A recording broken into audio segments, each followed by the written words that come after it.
Right, we are live. Hey guys, how's it going? Welcome back to the Kiwi Lads channel. We are back for another live stream on the channel. This one, South Africa taking on the Italians in the rematch of a game that did take place for last week. Now, last game was intriguing.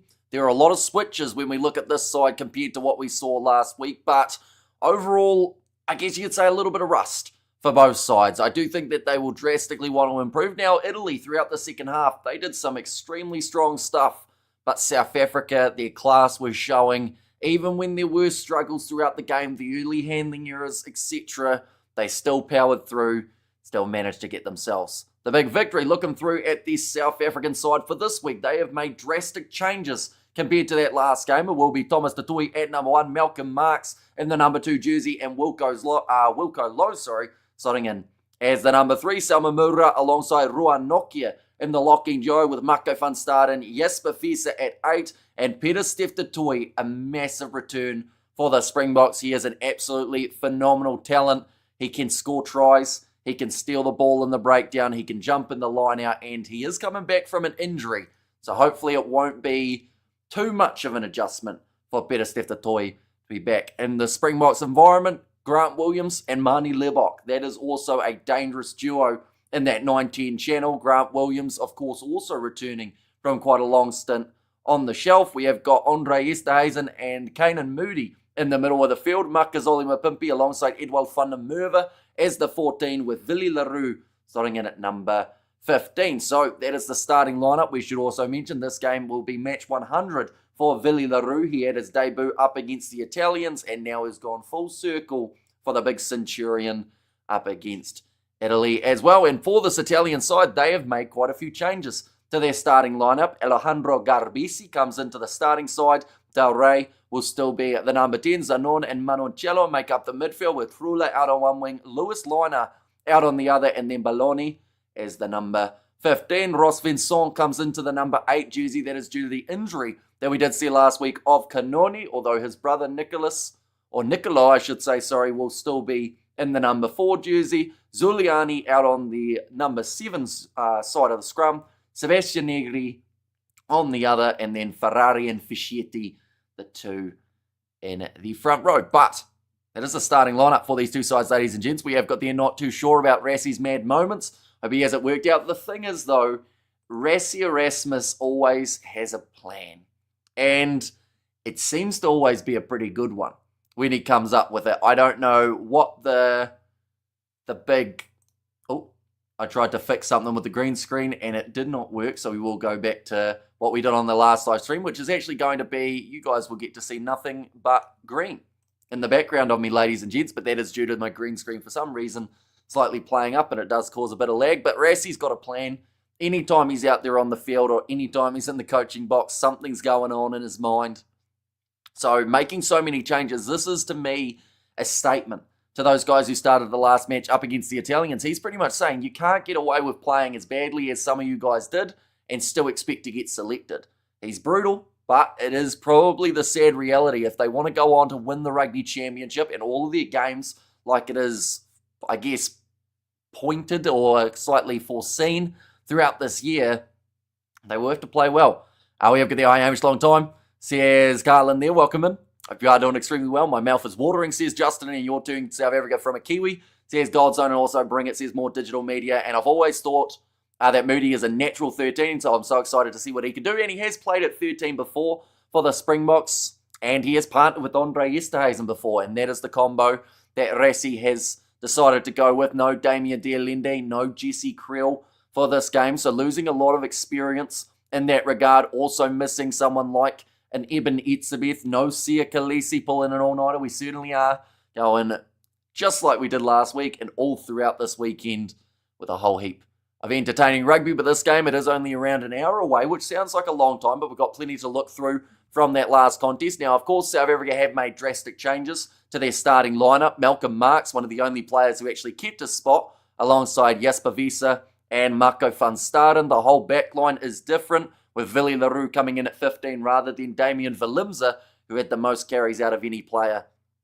in the last head-to-head. But Edwald van der Merwe hasn't had a huge amount of caps for the Boks, does get opportunities for the Lions throughout the URC. I believe Sasha is a natural number 13, says Johannes Bain. Tell you what, that is one position that I haven't actually heard people refer to Sasha as being a possibility for. I know that people have talked about him as the 10, they've talked about him as the number 15, and even 12 is thrown in there every once in a while, but not 13.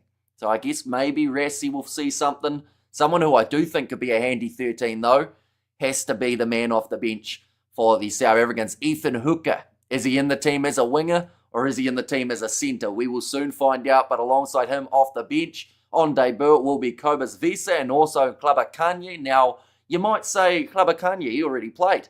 He had that game up against the Barbarians, but it was not an official cap. This one will be, and a massive chance for the massive man in the front to once again bring the impact. It will be Oxenshire in the front row alongside him, with Jan Hendrik Vessels actually slotting in as the replacement hooker. So Rassie once again doing Rassie things. Now, we know that Jan Hendrik Vessels can play in that number 16 jersey or in the starting hooker spot if need be.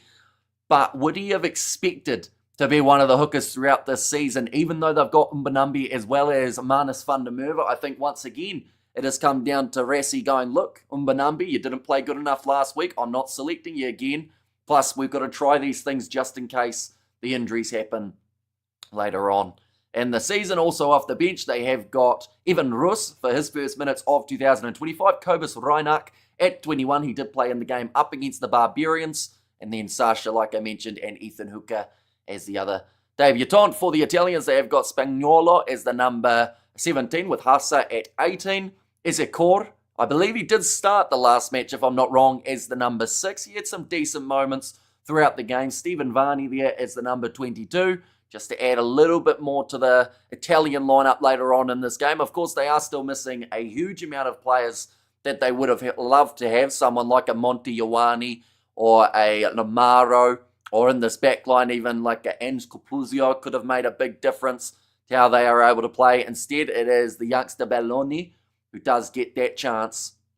But there's a lot on the line for these two sides. South Africa cannot gain anything from the World Rugby rankings, but from this game, if Italy was somehow able to cause an upset, that would knock New Zealand to number 1 in the overall standings. We have got their kickoff isn't for an hour. What will he talk about for an hour? Says I'm nutty. Mostly what happened in the last game, as well as what is to come for these two sides, but you do not have to stay here if you don't want to. We have got the I haven't been here for ages. Hope all is well, says Aniki, and it is great to have you back. Hope you are doing extremely well, and you have been enjoying the rugby that has been taking place. We've already seen a hectic weekend. All Blacks managing to get the bigger win over France. We saw a very one-sided affair between the AUNZ side and the British and Irish Lions. So the question is, will this be the close game of the weekend? But I would have to say probably not. The way that they shape up for this contest, the Springboks, they do look strong. They do look like they can cause some real trouble to this young Italian team. Who knows, with Rassie, Ox could come on as a scrum half, says Robert. I mean, I joked about it in my lineup video that Ethan Hooker could come on as a lock for this contest. I wouldn't be surprised. Well, of course, I would be surprised if they put him at lock. But Rassie does have a few things up his sleeve for every game, whether that's up against the Italians or whether that will be in the Rugby Championship in November. He looks like he has the same steps as Danny Gerber, says Johannes there.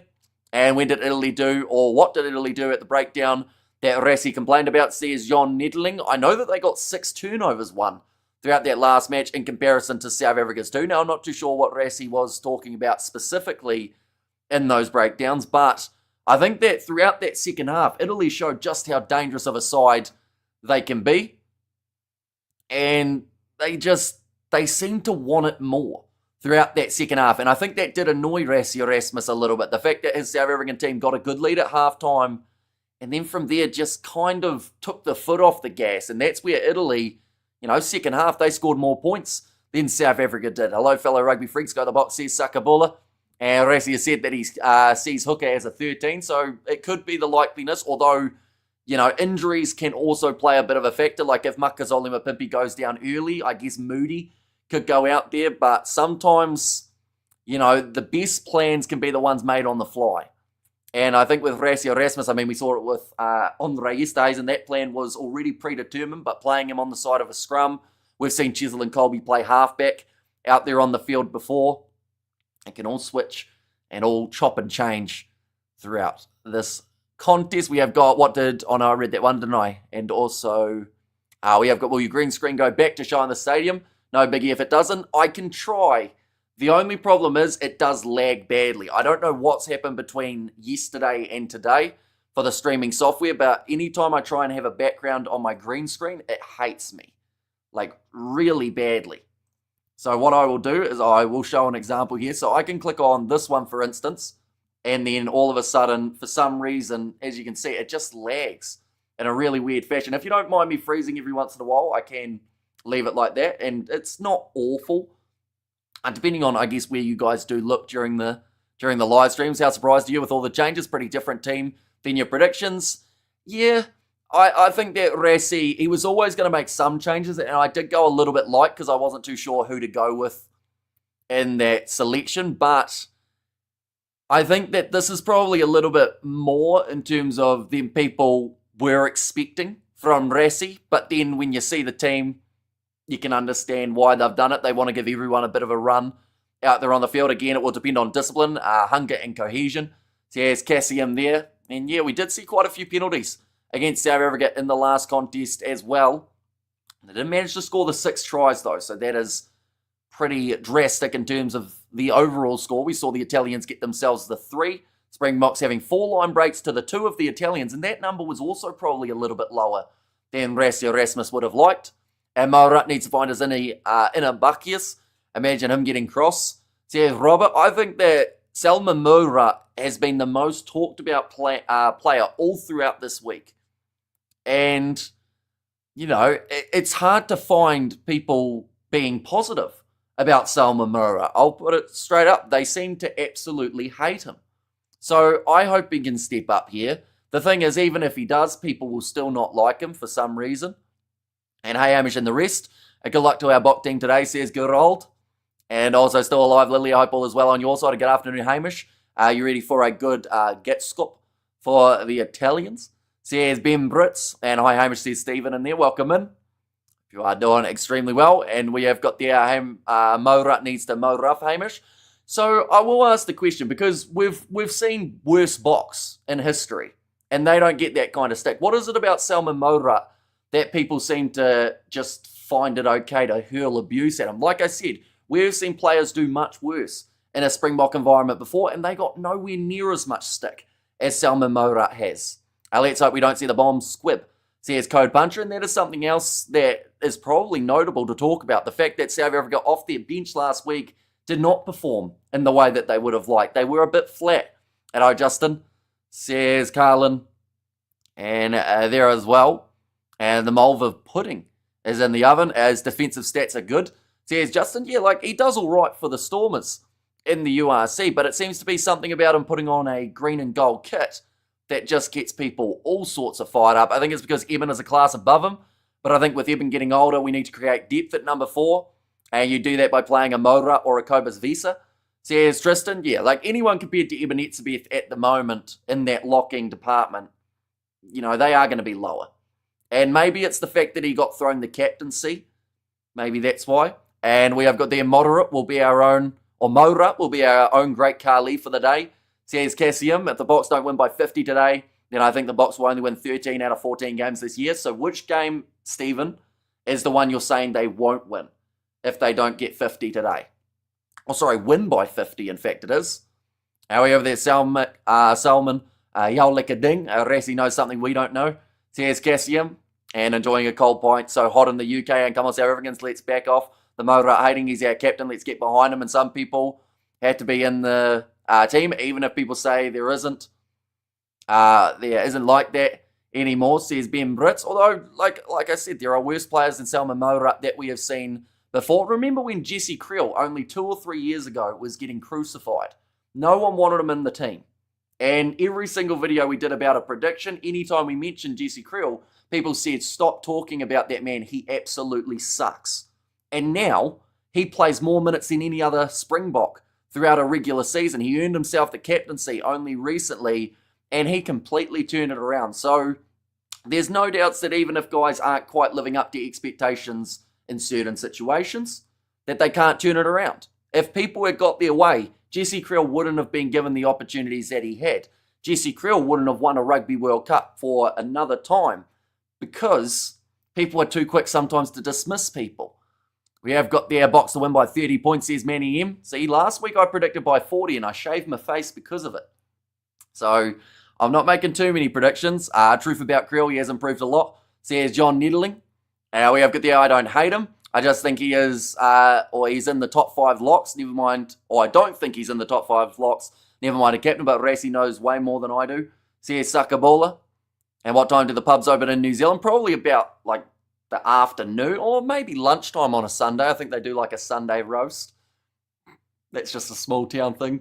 Potentially excited to see Ethan Hooker get a run. Yeah, we'll be making his way off the bench in this contest. He's a just phenomenal player for the Sharks, and I'm sure he will have a lot of determination to go out there and perform on a high level. I want to see something from Caden Moody, says Leon. Yeah, I think Caden Moody needs a big game here because, if he doesn't, you start to wonder, is he going to get that chance again in the centres, or are they going to look at him as a wing, or perhaps even they look at getting rid of him? He's young enough now that I don't think it's going to be a problem for him, and I think that him and Andre Esterhuizen do work very nicely as a pairing. Everyone will have their antis and pros. So luckily the game is not won and lost in the peanut gallery. Says Cassium. Shaving the eyebrows this week? We are certainly not. It was bad enough shaving the beard last week. The Toy and Lowe, also a saucy duo. Yeah, I'm looking forward to seeing Peter Steph Toy. It's been far too long since we've seen that man out there. And maybe Rassi has a soft spot for Moura. Well, he obviously does like him if he's making him his captain. Because, we've seen some great captains over the years. We've seen Sia Khaleesi for most of the time in the last few years. We've seen Eben Etzebeth get opportunities. We've seen Jesse Creel. Some people would have said Malcolm Marks, but Rassi, like I said, he backs his guys. And one of his guys is Salman Moura. And see you all for the match. Quick errand for a run, or 2 run. I'll be listening though, says Lilia B. And there as well. And Supersport are talking so much BS on the live feed right now. Ads. Then they pull the plug. Says Anthony Afonso. Yeah, I'm surprised that they have such a long build-up here for us in New Zealand, because normally they only give us like maybe 5 to 10 minutes. We get the national anthems and then we get the match. Whereas for this season, it seems to be we actually get that full hour of chatting beforehand. Now, I can't hear any of it because I've got my voice talking, I guess, and also I've got that headset down too low, so I can't hear too much whatsoever. But in terms of the last matches that we have seen from South Africa, they had their 54 points to 7 victory over the Barbarians. It was to start off the season on a high. They were then able to defeat the Italians 42 points to 24, and then a pretty one-sided affair is expected for this test match number 2. As you can see, Italy coming in as $15 underdogs. Now, that's actually less than they were for the first match up against the South Africans. They came in as about $26 underdogs for that matchup, but next week we will see South Africa taking on the Georgians, same start time as this game. That'll be an intriguing one. Georgia recently actually losing to the Cheetahs, a South African side. So I think that we'll see some decent work from South Africa. Once again, a rotisserie of their squad, as they've got so many great players who are still yet to get heaps of opportunities for this year. But it is a busy year for Rassi Erasmus and his Springbok side. This is the Rugby Championship scheduling that we will get to see. 2 matches up against the Australians at the start. That will be on the 16th of August for you guys in South Africa. Very common start time is that 3:10 a.m. New Zealand, which is 5:10 for you guys in South Africa. 2 back-to-back matches up against the Australians on South African soil. Then we get to see New Zealand versus South Africa, that big game, the 6th of September. Eden Park is the location for it, and that one has been talked about all throughout this year. It will be talked about right up until it does take place. The good news is it's only around 50 days away from that one occurring. Here we have got New Zealand versus South Africa, the rematch the week after, and then 2 matches for South Africa up against the Argentines, 1 in South Africa and then 1 away from home in Argentina, which last year was the only match of the Rugby Championship that South Africa did end up losing in their November internationals. We have got the 9:10 a.m. kickoff for us here in New Zealand. That'll be a relatively late one, with that match taking place in France. Italy versus South Africa the week after, so that will be the trilogy for this season, and then Ireland and Wales. And a big congratulations, of course, to Wales for getting their first win in about 600 days. It was up against the Japanese for Italy. Before this match, they did have their game up against the Namibians. They did win it quite comfortably, 73 points to 6. Then the game after that, of course, they did play up against South Africa in last week's fixture in their upcoming November internationals, as they don't have any more games up till that stage. Australia, South Africa again, and then Samoa on the 23rd of November. So, those are all the matches that are taking place, ladies and gents. And we have got the hi Hamish, hope you've had some sleep. Must be method to Rassie's madness, says Michelle. Well, I have not slept as of yet. We are going to be doing the all-nighter for this one, and I'm excited for it. I do think that this is one of those games that can really live up to expectations. South Africa making so many changes, that puts the pressure on these young men to perform. And, of course, alongside those young guys, there are a few people who have got quite big milestones coming up here. In one particular, Willie Leroux in that number 15 jersey. Why are you saying Rassie and not Rassie? Says Christo there. Rassie rather than Rassie. They sound about the same, don't they? You have your water? I do indeed. It's down by my side. And we have got there Love Moody and Sasha, Miss Jessie and Dialende, although they do have to remember to rotate this team. They've got a large squad. They can afford to give guys opportunity in between those big matches. Azzurri can play 4 and 5. Just an interesting fact, he played fly half at school. He probably grew drastically after that, you would think, because imagine if he was as tall as he is now playing fly half. I don't know how you'd be able to handle him.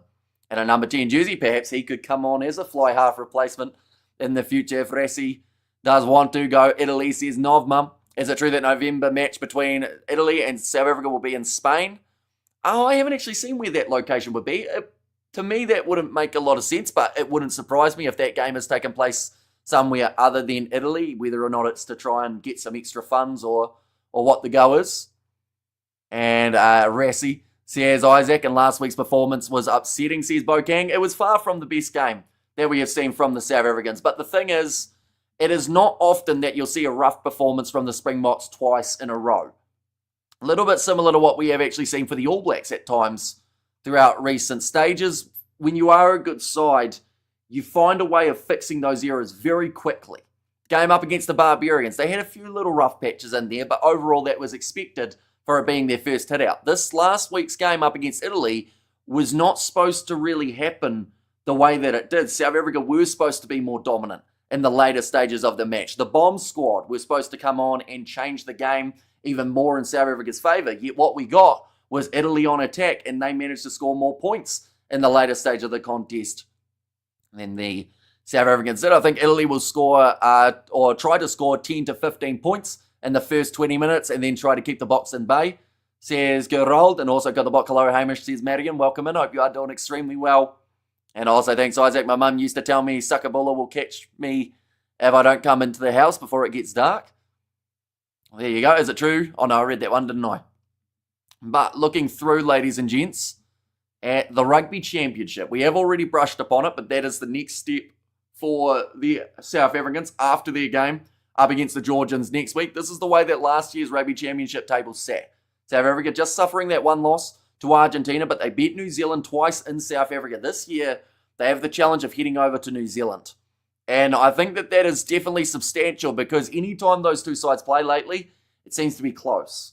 So you want to make sure you're getting that perfect lineup. And I do think that Rassie, he will go with a bit of a split squad, I would say. Some of the guys might head to New Zealand a little bit early. The rest of them staying up against the Australians for those first two rounds of the Rugby Championship. Once again, there's not really a huge amount of time in between these games. You've got 2 weeks, but in fact, with the fact that it's a Sunday morning game for us here in New Zealand, really you've got less than the 2 weeks to be able to get acquainted with New Zealand. But the good news is 2 games back-to-back at the same location. The next 2 weeks after that will be brutal, but that is when the Rugby Championship can be won. Up against the Pumas, a side that have struggled to find consistency, but when they play well, they are very good.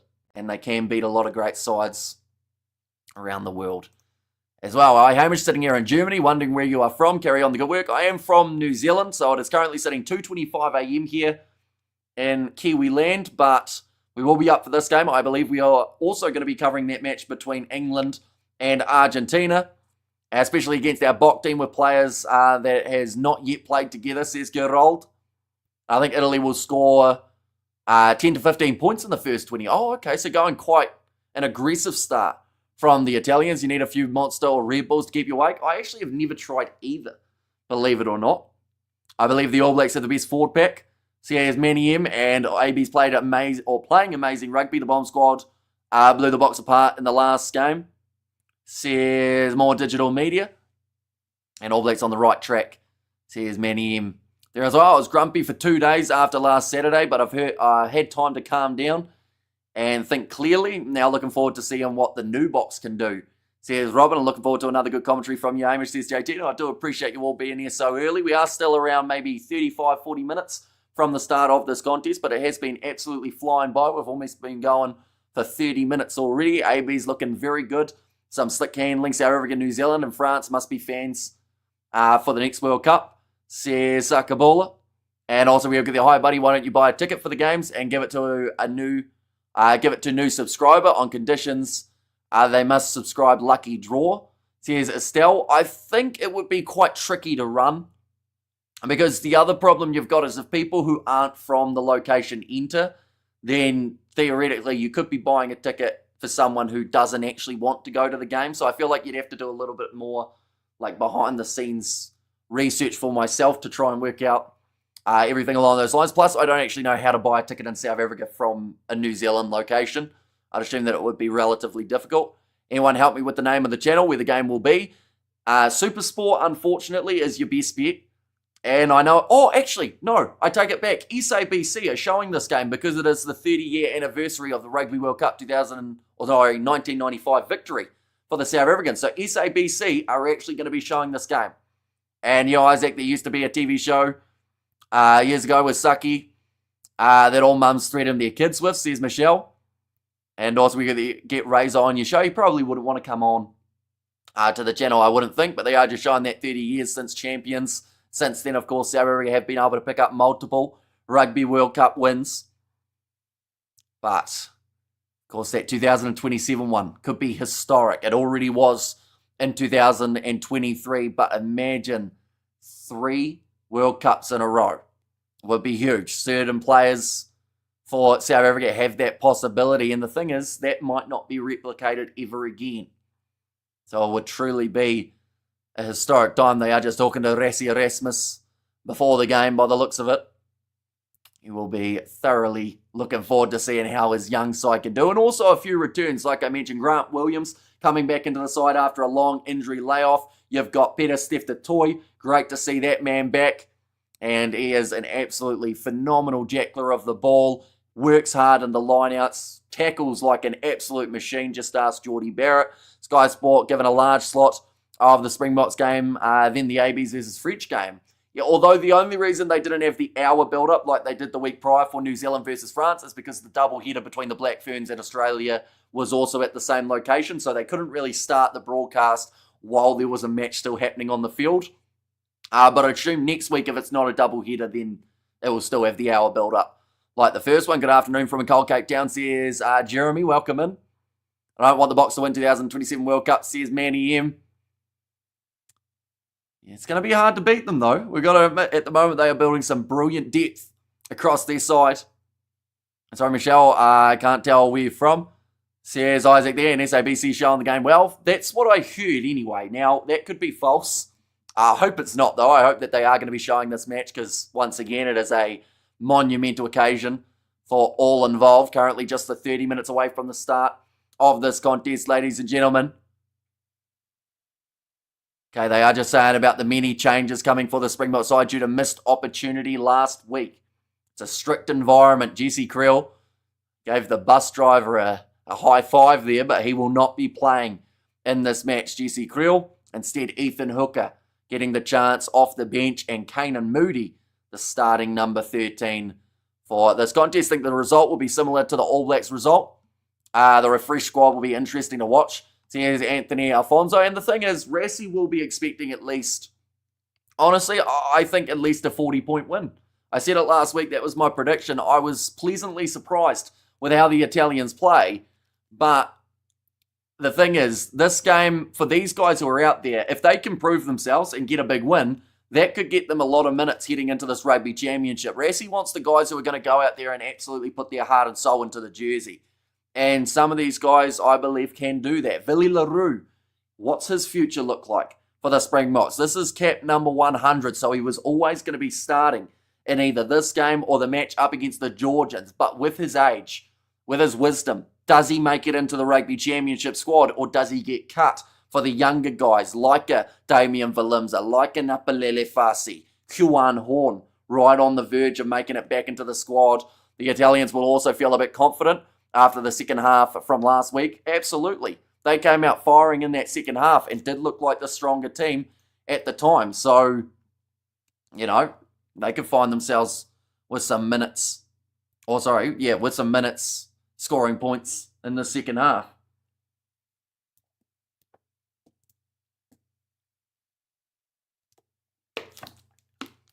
They are just showing Willie le Roux on the screen at the moment. Why do some names appear in bold, says Isaac? I'd assume that is the members who you are seeing there. So they do have... A moment, I will go like this and like that. There we go. So yeah, members do get that little bit of a little fancy emoji next to their name as well. They do have access to the emojis in the chat too. That every once in a while you will be able to see popping up. We have got there, I've seen New Zealand at a much better game. And what was score for the British and Irish Lions? If you're an AUNZ supporter, you probably don't want to know it, is what I will say. It was brutal. 48-0 in favour of the British and Irish Lions. I'm actually not a rugby fan. I just enjoy your commentary, man. Is there another game after this? There should be. It will be the matchup between England and Argentina. Now, I am going to be scheduling that one at halftime on this live stream. Normally, what it comes down to is whether or not we've got enough energy. But I'm feeling wide awake, so I believe we will be doing that one once again. And Italy doing the ABs a favour would be nice. Yeah, although it's going to be tricky for the Italians. Like, heading into this game, their best chances early on when South Africa is still trying to find their rhythm with these new players. But if they are unable to gel off the get-go, the Italians, because they have got their fair share of changes too, this is where we could see South Africa get themselves a nice, handy early lead. And it will make it tricky for the Italians to come back. South Africa are rubbish in rugby league, says Manny M. I mean, they might be, but you could say that about most places in terms of finding something random. We could say New Zealand rubbish is the wording. Maybe New Zealand are rubbish at hurling. I'm sure Ireland are pretty handy at it, but yeah, I just showing Willie le Roux for his debut match up against the Italians way back in the day. I remember last week I asked about Super Brew. I got cold shoulder from everyone here, says Isaac. Yeah, see, I'm terrible at predictions, as shown by my face with the fact that I'm missing my beard this week because I got my prediction thoroughly wrong. Hi, Hamshire, everyone, says Tanya. Welcome in. I read that Makazole Mapimpi is also playing his 100th game today. Is that true, William Mapimps? I didn't realise Makazole Mapimpi was at his 100th. In fact, I thought Makazole Mapimpi was quite a few less than Willie le Roux. It might be 50th for Makazole, is it? And Manny Take a Break says George Bell. And there too, and I don't think we even play rugby league, says Zakabola. And what happened in the first test between Argentina and England? In the end, England managed to get themselves the big win over the home favourites, Argentina. Just showing the young Willie, and the young Willie alongside young Ibn Etzebeth. He's certainly, I guess you'd say, grown up a little bit since that stage. And go Pimples says, I was there from Code Puncher, and also hi Tanya says Lyle. And what would you say about our hurling team? Oh, why would you say that about our hurling team? Good to see you're more 3 minutes early. And points prediction, I'm still going South Africa by 40, but I'm not betting any facial hair or nothing on it. I think that this game they should be much more clinical. Rassie sent a clear message. If you want to play, you got to play well. With developmental, South Africa has the potential to be a beast one day in league, no doubt, says Naz Williams. And also, then 30 says Mr. Orlin. And also, I'm a Blue Ball fan. We just maul everyone except in the finals, says Isaac. But Jake White's been sacked, so we'll have to wait and see what that does to the Bulls. Some people were saying he's the problem, but they may find out that wasn't quite the case. Just showing the highlights of Willie le Roux's careers. He's had quite a few great times for the South Africans. But then also alongside that, you've got his URC career. He's had a career overseas as well. We see there Brian Habana with an old school camera in the changing sheds for Willie le Roux. And by 40, says Mr. Orlin. He has had 84 starts, 15 games off the bench, and has scored the 15 tries for the Springboks. Now, it's no guarantee that he can get a try today, but I feel like that would be a very fitting way that if he is just getting given the 100 caps for Willie le Roux, and from here, if we do see Rassie take him out, I feel like getting one try here would be a nice fairy tale ending for Willie le Roux. But there's no guaranteeing that he won't be in the Rugby Championship squad, nor maybe next year we could see Willie le Roux there too. Do you looking forward to the first test between the Lions and the British and Irish Lions? Or sorry, between Australia and the British and Irish Lions? I am intrigued by it.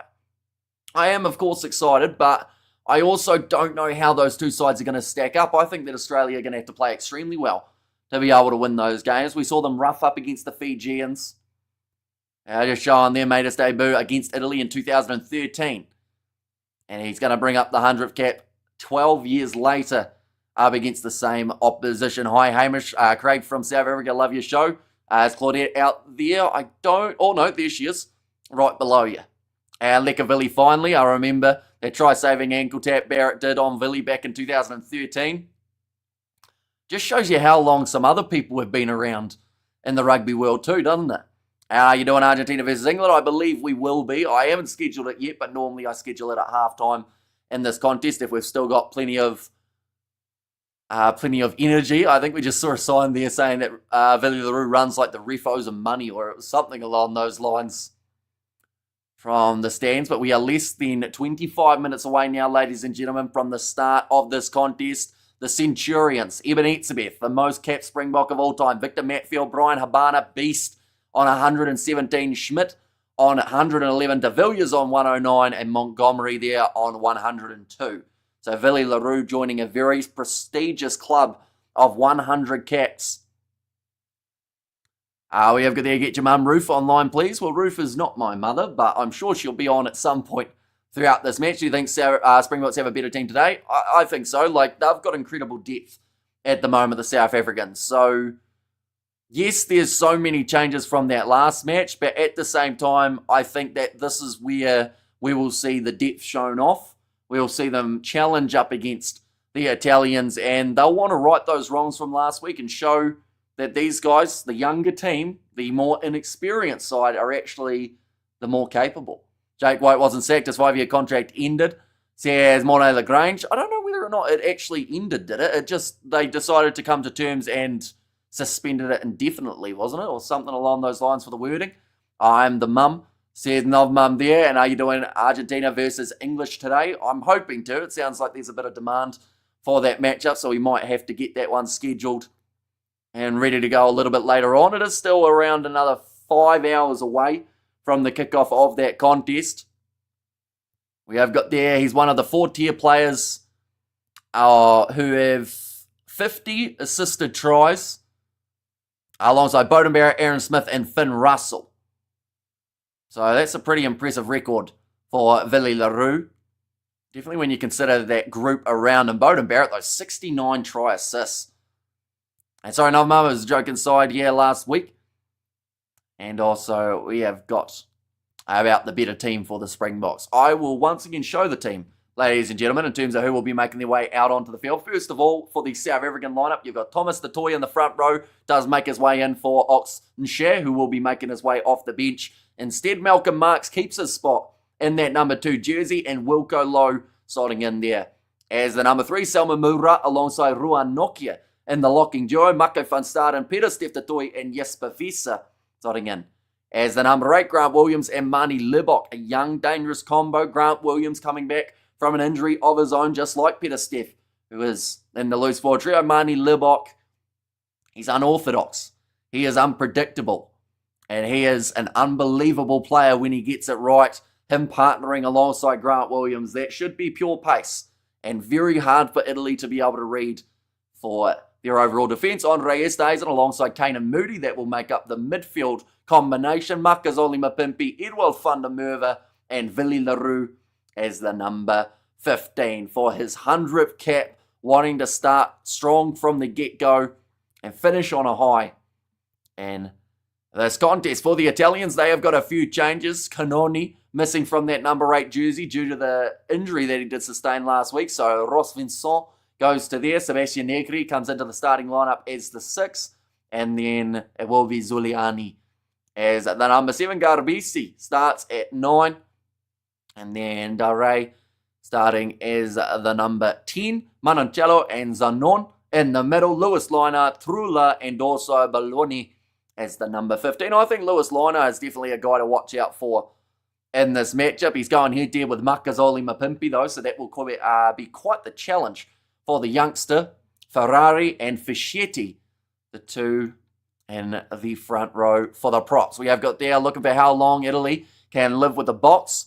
Also, these matchups will help them develop. Absolutely. Like that second half last week was phenomenal from the Italians. They showed guts, they showed determination, and they showed that they are more than capable of competing with some of the best sides in the world. And that's good. You know, that's what we want to see from the Italians as we build towards the Rugby World Cup. A competitive team that have quite a bit of, I guess you could say, just quite a bit of potential heading forward. We over there, White was sacked. Hamish, thanks for covering the game, says Rajin. And they say Johan Ackerman is going to be the new Bulls coach. Says Mornay, well, I hope he knows what he's getting in for, because the last coach got absolutely brutalised by the public. So hopefully he is not going to be the same. 03 Italian is Ferrari, but 3s are not fast. Well, you'd be surprised. There's some pretty quick props around in the world of rugby. We have got there a lot of South African names sound French to me. I'm wondering why those names sound like that. I couldn't tell you behind the history of the South African name, and looking for how long Italy... Oh no, I read that one, didn't I? And also, I don't think Moody and Esterhuizen ever started together before. Haven't they? I thought we saw that last year. I'll have a quick look. I was thinking Rugby World Cup, to be honest, is the last time that I can think of that maybe they would have. But then saying that, Jesse Creel did have a lot of minutes throughout that Rugby World Cup. So I don't know whether they've started in the centre pairing, but perhaps Moody has started out on the wing and Esterhuizen has started at 12. Might be the thinking behind it, but we'll go here to... We'll go for a random game. DLND Jesse Creel. I think that's going to be something that pops up quite a lot when I do click on random contests that they've played. Lucanio Arm and Jesse Creel. That was what happened last year in the Rugby Championship. What about for that game where the Springboks lost? They had Lucanio Arm and Jesse Creel for that game too. What's the score now? The score is still 0-0. This game has not started as of yet. We have got their... they started against a big win against the All Blacks at Twickenham. Is that the game? That was before the Rugby World Cup, wasn't it? In August? I think it was. Yep, there they are. Andre Esterhuizen and Kane Moody in that 35 points to 7 victory over New Zealand. 73 points to 7, and they started. Oh no, I read that one. And also we have got their Ferrari should be on the wing, says Paul. And also wonder what's next for Jake. Honestly, I think there'd be a few sides that would actually be keen to have him. Whether or not that's going to be a URC team or a CR side in Japan, the USA perhaps, could look at him as a potential option. They have just got their South Africa have won 7 out of their 8 tests at Nelson Mandela Bay Stadium and drawn once. So they have never lost at this ground, and they can certainly say that they're not planning to today up against this Italian side. Pieter-Steph du Toit to give the Italian players PTSD. Yeah, although the biggest thing for Pieter-Steph du Toit, of course, will be to play hard, but I want to see him get out of this game injury-free. Because if he goes down, that is a massive concern for the South Africans. Don't get me wrong, they've got great depth in that loose forward trio, but there are a few players who have been going down lately with injuries, whether that's Honeycomb, Elric Lowe, Wano Augustus. You know, you don't want to lose another player. That being Pieter-Steph du Toit, of course. The Azzurri, says Sakabola. Alex South Africa is the Bok. what we call the Italians. Yeah, so Azzurri is their nickname there. Do you think the Italians are upset because of the Pastor Price in prison? I'm sure they probably haven't even given it a second thought, if I'm honest, Martin. I live in Port Elizabeth, massive spirit all over. People in box shirts everywhere, says James Livington. Yeah, it was always awesome seeing South Africa come alive when the Springboks are in action. Like, everyone seems to tune in, whether you're going into a pub, whether you are going to be watching live at the ground, whether you're nearby, whether you're watching it at home with friends and family. This is the type of team that brings the nation together. And something else that would bring the nation together even more would be a big win here, and then also a big win next week up against the Georgians as well. There will be braais, there will be beverages, and there will be a lot of celebrating out of South Africa. We have got right afternoon, Hamish, you're looking awesomely fresh again, says Ruth. And there, do appreciate you being here, Ruth, of course. We are only sitting around the 20 minutes away from the kickoff in this contest, which does mean we're very close to the start of what will be, I believe, a physical test match between these two sides. We will not see either side want to take a backward step. South Africa will try and drown this Italian team by using pressure, by using strategic kicking, as well as getting those line breaks. They only had the 4 last week up against the Italians. That is a number that was much lower, I'm sure, than Rassie Erasmus would have liked. I mentioned your channel to the president of EP Rugby here. He is impressed, says James Livingston. EP Rugby. Is that English? No. What would EP be? James, do let me know. Yeah, greatly appreciated you getting the word of the channel out there. You reckon Christchurch is going to get at least one test match per year once the stadium opens? I think they'll get 1 or 2. I'm not sure if it will be every year that we see them, seeing as New Zealand only do normally have about 6 home games if they're kind of lucky. Johan Ackerman's son is going to play for the Stormers in this upcoming season. Ruan Ackerman is his name, says Mornay. And we'll have flair and flavours, says Danielle. And also Eastern Province. Oh, right, I see. But yeah, we are, well, to be fair, if they're showing it here in New Zealand, I would like to do some of the Curry Cup on the channel. We have got their Eastern Province, says Isaac, and Eastern Province. The great Danny Gerber. And also Eastern Province EP. And, well, we deserve it, man. It's been so dull since the Lancaster Park was closed. And also No Mercy South Africa, says Shane there as well. But the bench, it will be looked at closely. Last week, it wasn't quite able to perform in the normal bomb squad way that we're used to seeing. This week, it has gone so far the other way because they've gone back to the 5-3 split. They've gone with Kobus Reinach as the 21, Sasha Feinberg Ngame Zulu as 22, and then Ethan Hooker as the number 23. He will be on debut for the South African side. They are just showing the Azzurri captain scored a try and made the second most tackles with 19 in the last match up against South Africa. That was Nicolo Canoni. We've got some other statistics about these two sides, and there were some busy players out there on the field. In terms of the tackles completed numbers, Manuel Zuliani was the only man ahead of Nicolo Canoni. We also saw Manoncello get 16. Ezekor had 16 as well. We saw Tommaso Di Bartolomeo, who was the starting number 2, and he is once again starting in that hooker jersey. Ludiacha, he made the most tackles out of any South African with 10 alongside Marco van Staden, who also had the 10. And then in terms of a couple of the other interesting stats that we have to look at, Manuel Zuliani, he had 2 turnovers, 1 to his name, so a very strong match overall for him. In terms of the meters carried, it was Damian Willemse with 142. Now, that is a massive amount of meters for one man to carry, definitely because Kutli Arendse was second with 58 meters. So between those two, they had 200 meters, but Damian Willemse had about 70% of them. But he's not playing in this game. He is going to be missing from this team. Same with Kutli Arendse, who had the most line breaks out of any player. Even Etzebeth had a line break in match number 1. Defenders beaten went to Damian Willemse with 8. Cheslin Colby and Kutli Arendse both got 4 defenders beaten each, but they are not playing in this match. We saw Trula as well as Lewis Linar beat 4 defenders each as well. They are both out on the wings in this matchup. We have got their Southall Wind Trust. That's my hometown. I feel like they've got a good chance in this match. Like, I have gone with the prediction of 40 in favour of South Africa. It might be a bit harsh on the Italians, but I'm hoping just like last week, that's going to fire up Italy and make them really take it to the box in the final moments of the game. We have got there who was the fly half before Dan Carter. We're talking about in the All Blacks. Who was it? Andrew Murdens, or was that the one? There was one in between, maybe. Who I can't quite think of off the top of my head. That's the thing. Dan Carter took up so much time in that number 10 jersey for the ABs. Descendants of French, says George Bowen. Was this morning test between New Zealand and France played in Wellington? It was. So New Zealand broke their pretty brutal streak that they had going on in Wellington.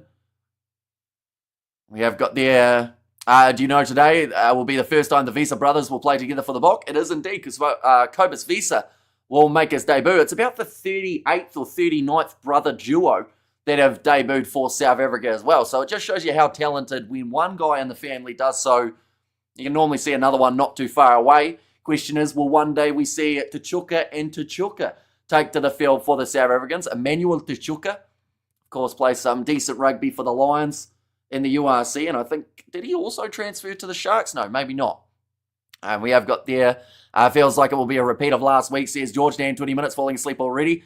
Says Mr. All In, and Kiwi Lads, what's good, brother? Says Justin, welcome in, mate. Hope you're doing extremely well. But yeah, this matchup getting pretty close. We're soon to have the national anthems. Both sides will make their way onto the field, and then the crowd are going to be loud. Tony Brown and Murdens says a Blues night. And also, I'm a nice spot. The fan says Isaac. So do let me know, ladies and gentlemen, as we get closer to the start of this match, who do you think is going to score the first try? The player who crosses that line first. So many changes across the starting lineup for the South Africans. But I honestly think Grant Williams is not a bad shout. He's got that sniping ability. He has a great support run. But how rusty will he be? We've got to remember, it's been a long time since we've seen Grant Williams in action, catching tennis and cooking, says Danielle there. And Dan Carter was next level. I recently rewatched the game against the British and Irish Lions where Carter basically ripped them apart single-handedly. Says Suckabulla, you reckon Tony Brown will go to the All Blacks post-Rugby World Cup?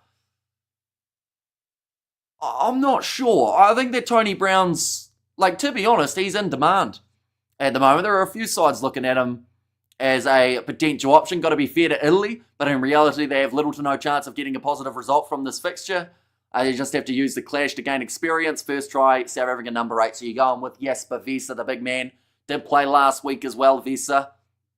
And he hits the line very hard when he has the ball in hand last week. I think was a test of use by date for a few of the players. And I do think that Rassie, in this game, with the drastic changes, he certainly made a bit of a statement to those guys who maybe breezed through that game last week, definitely in the second half, because South Africa were firmly in control, but they seemed to take the foot off the gas. Then we saw Italy, this is meant in the nicest way possible, right? But Italy, throughout that second half, at times, made South Africa look ordinary, which is something that not many sides can do. And I think that really annoyed Rassie, the fact that his side did not pin their ears back and go, right, we're going to absolutely dominate these blokes. So instead, he said, right, if you guys aren't going to do it, I'll give these young guys a chance to see if they will do it. So I am very curious to see how the second half goes, because if we see the second half play out a lot better for these guys, perhaps that does bode well for their chances in the Rugby Championship. Because, the early stages of the match, the handling errors, they can happen every once in a while, and it's not going to be the end of the world. But it was that later stage of the match when South Africa are so used to dominating that they didn't really get it going. And I think Rassie said, nah, that's not what we're doing here. We're going full 80 minutes, or we're getting someone else who will be willing to go that full 80 minutes out there. We have got a new member as well. Fernando, thank you very much, mate. Greatly appreciate it. You have access to the emojis on the channel, including this one that we added recently. It is the South African Springbok with the South Africa flag on top as well. Or, sorry, the South African, letters on top. So be sure to start using that one in the chat. And Aaron Cruder and Stephen Donald, the other 10s, are when Carter not informed or unavailable. Yeah, see, they both got a bit of time. There was a very short amount of time that we saw Colin Slade in there too. Of course, that was from that Rugby World Cup where they just kept dropping like flies for the All Blacks fly halves. Going to be close throughout the game until the last 10 minutes. Says George. They are just showing the coin toss that they did before the match. Currently 14 minutes away from kickoff. We're getting very close, ladies and gentlemen. And Italy are always capable of playing good positive rugby for a period of 20 minutes. But against the better sides, including South Africa, is not enough. Says Azzurri. Yeah, they will need a full 80-minute performance. Like, yes, you could argue 60 or 70 minutes could be enough, but you're facing the world champs. You've got to go out there and just put on an absolute clinic. But it's hard to do because you're up against a side that will be hungry. And the thing is, there are not many sides in the world that win by 18 one week and come out almost angrier at that result the next. But that's what you get when you've got a world champion side, a world championship winning coach. They like nothing less than perfection. I think we're waiting for the score predictions from the commentators. They seem a bit unsure, but do let me know in the chat, ladies and gents, who you think will win this game and also your score prediction for this head-to-head. Who will it be? I assume South Africa is going to be said quite a bit, though. This was a good movie, says Isaac. Yeah, we will go into depth once again about who is in the starting lineup for these two sides in just one moment, ladies and gentlemen. But in terms of what is still to come for South Africa throughout their July internationals, they will have the game up against Georgia next week. And I think we will once again see a very rotated squad compared to what we are seeing here for the South Africans. Probably 10 changes, if not maybe even more, for that next contest. In terms of what we will see for the Italians, they have no more matches up until November, where they get to play up against the Australians in around 126 days. I think that was taken a wee while ago, so probably around 100 and, let's say, 12 days now. You've got Italy versus South Africa again. That could be a brutal reminder of what happens throughout these two matches if Italy can't score high here, and then their match up against the Samoans. That'll be the last one to close out the November internationals for South Africa. In their November games, they have got France, Italy, Ireland, and also Wales. And then, of course, the whole of the Rugby Championship. Still another 11 matches after this one for South Africa throughout 2025. It is a hectic season. That is why Rassie has gone with a large squad to try and lighten this workload, which is going to be a lot for all of these players. In terms of this match, though, South Africa, many changes across their starting lineup. So I do also want to know, we've asked about the first try scorer. I want to know who you guys think, the player who has been added into the lineup for this game, who's going to step up? Who's going to be that guy that can't be denied a spot in the South African side come the Rugby Championship? For me, I want it to be, I want it to be, sounds like I'm being biased, but there are a couple guys in this lineup that I really want to see do well, but then you wonder who would they be in the lineup for. I want to see Grant Williams do well, but then I do also think that Morne van den Berg at the moment is doing incredible work as the Springboks number 9. He was one of the standouts from that last game up against the Italians, but I think that Grant Williams is definitely that guy that I want to stand up and really take that jersey by the scruff of the neck. I do think that off the bench, Ethan Hooker, I want to see him do well. I want to see him throughout the Rugby Championship, and you just worry that if he can't play well here, maybe he loses his spot getting into that Rugby Championship squad when it is cut down perhaps that little bit more. Where can I watch live match today on YouTube? Sadly, not on YouTube. No one will be showing it on YouTube, and if they do, it will get taken down within the first minute or two. But it is on SABC for today because it is the 30th anniversary of South Africa winning that 1995 Rugby World Cup competition. It means that it is available free to air for some people. And South Africa, Spencer was also excellent. Thanks, correct. Between Mertens and Carter was like a forerunner to Carter. And also Kanan Moody says Jaco for who he wants to see step up in this match, score 55-30 to the box, 54-21 to the box there from Paul. So it seems to be roughly that same margin. Around that 30 points is where a lot of people are going. Lyle's gone a bit closer with 36 points to 29. Going with a game perhaps down to the wire. First try score will be by Italy, and it will be by their 13 or 11. So either Manoncello or Trula in this game. The Bok team playing together, or today has not played together as a team, but we should take the lead in the second half and win by 8 to 9 points, says Gerold. Where to watch the match? If you are in South Africa, it is on SABC or DSTV, depending on what broadcaster you do have, but the two sides just about to make their way out onto the field, ladies and gentlemen. If you are new to the channel, of course, be sure to leave a like and subscribe. Italy ranked 10th in the world rankings, whereas the South Africans, of course, they are number 1, and that is where they should stay till the end of July. I love it that my team wins 42 points to 24 and everyone's upset by it, says Roger. It just shows how much people expect of the South African side, though, doesn't it? The fact that a side can win by, like I said, 18 points, and the coach go, I'm taking out about 13 of you guys from the team because it wasn't what we wanted. We didn't live up to expectations, so he sacked them. He said, nah, get out of there. We'll give these other guys a chance, and of course they will be building that squad, building the depth, which I think has been one of the biggest keys for Rassie throughout the whole time that he has been Springboks coach. No one is replying us, guys, where to watch the match live.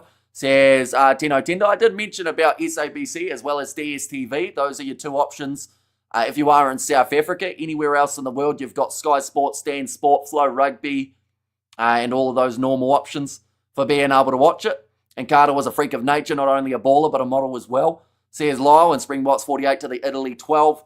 Says Garnet. And there too, nice weather, good crowds. And someone was saying earlier on that the pitch looked a little bit rough for this contest. It doesn't look too bad at first glance, but it does look like the type of turf that when you have a scrum, it's going to rip up. But I think that's the case with a lot of the grounds when they get a little bit more wet. And listen to you from Clarence, says Michael. And also Win South Africa, says Nkosi.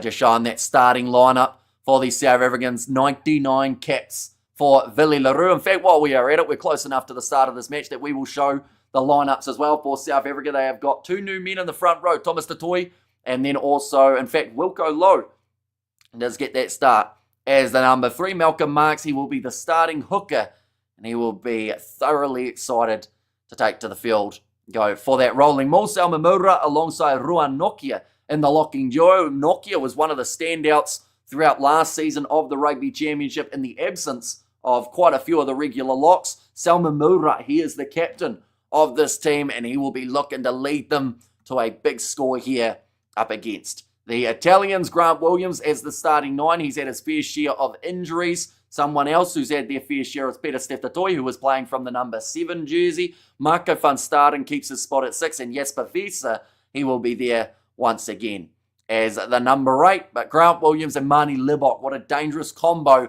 that could end up being.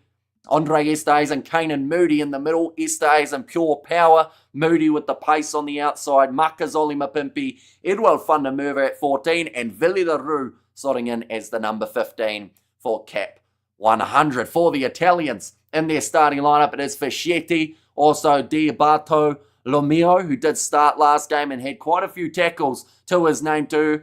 And then also they have got Simeone Ferrari as the tight head prop. And the Scontes Canoni keeps his spot as the number 4 with Zabonin as the 5. Sebastian Negri moves to 6 with Zuliani, the leading tackler from the first match up against South Africa, as the 7. Ross Vincent slots in as the number 8. Garbisi and Daray as the 9-10. Zanon and Manoncello in the midfield with Trula, Lewis Liner, and also Baloni gets the chance at 15. But the two sides just about to make their way out onto the field. I am excited for this matchup. Do let me know, of course, if you haven't already, who do you think's going to score the first try? We have got there about here in YouTube. Are you not doing live? We will be doing the live commentary for the match, but YouTube have a very strict copyright policy which says if anyone shows match footage of these games, you get taken straight off YouTube and banned for 3 months.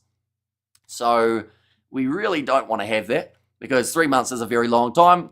Where are we streaming the game for free, guys? It depends on where you are in the world, but SABC do have this match because it is the 30th anniversary since we saw the Springboks win that Rugby World Cup in 1995. DSTV also have it. Which side kicks off, says Gerold. We will soon know. I didn't actually see the result of that coin toss. How's it, everyone, says Carlin. And also, Hamish go the Bok. And also, I'm back soon with snacks. Can I get you anything from the kitchen? Says Carlin. I did have a snack of some hot chips earlier on, so I think I should be fine for now. I think after this game, an ice cream definitely going to have to be on the cards. Aren't you doing live on YouTube so that we can watch the match here? No, because it is illegal. So any match footage or audio gets you taken straight off YouTube due to the copyright infringement law. So you won't be able to find it on YouTube, unfortunately. And if you do, it will be up for like a minute before they get taken down and potentially banned. We have got there Salman Murat to score the first try, says Cassium. And also, Hamish only noticed now your beard's gone. Yeah, last week we ended up shaving it. I said that the Springboks would win by 40. They did not. So in doing so, the beard had to go. The mustache stayed. We have got where's the best winger in the world gone. He's not playing. I assume you're talking about Cheslin Colby. And if you're not, then I'll just set myself up to say that I think that Cheslin Colby is the best winger in the world. First try by Italy, number 11, says Garol. So once again going with Jacopo Trula in this contest. He did beat 4 defenders in the last match up against these South Africans. And also, what's up? Love your the handlebars, Hamish. Says Warren. Marcia Khaleesi with that Rugby World Cup, bringing it out onto the field. Of course, will not be playing in this contest. I'm so emotional right now because I can't watch the game. Says Tino Tender. So do you not have SABC, Tino Tender? Because if you are in South Africa, that is your option that is potentially free to wear, depending on whereabouts you are. Khaleesi just lifting that Rugby World Cup for the crowd. They are letting off the fireworks.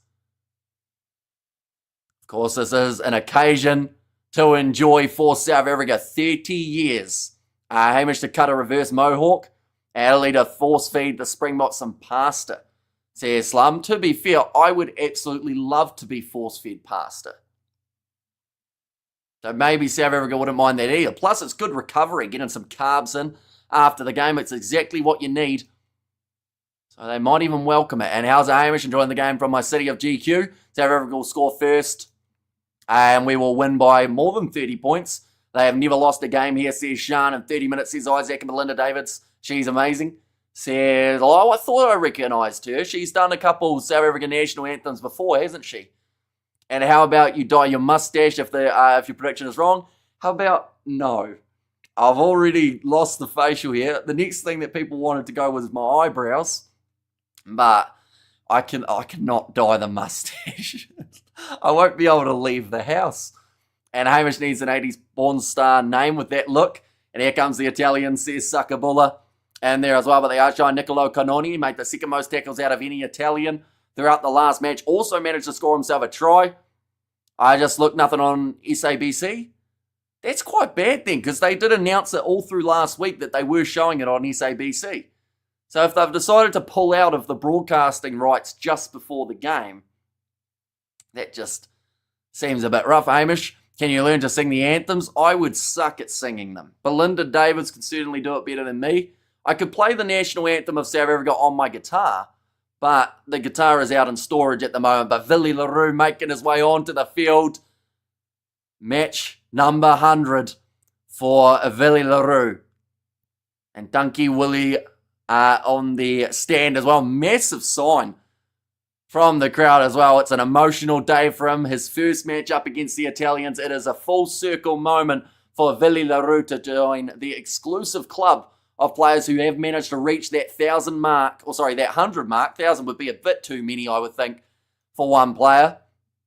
But they are letting off more fireworks. Tell you what, they're going all out with the budget of the fireworks today. SABC, as corrupt as ANC, says Jason. And also, we have got there, that means you can play Zambia and Tanzania national anthem on guitar too. Well, there you go. I would expect the Box to win 8 tries to 0 tries, says Mike. See, last match we saw 6 tries for South Africa, 3 tries for the Australians.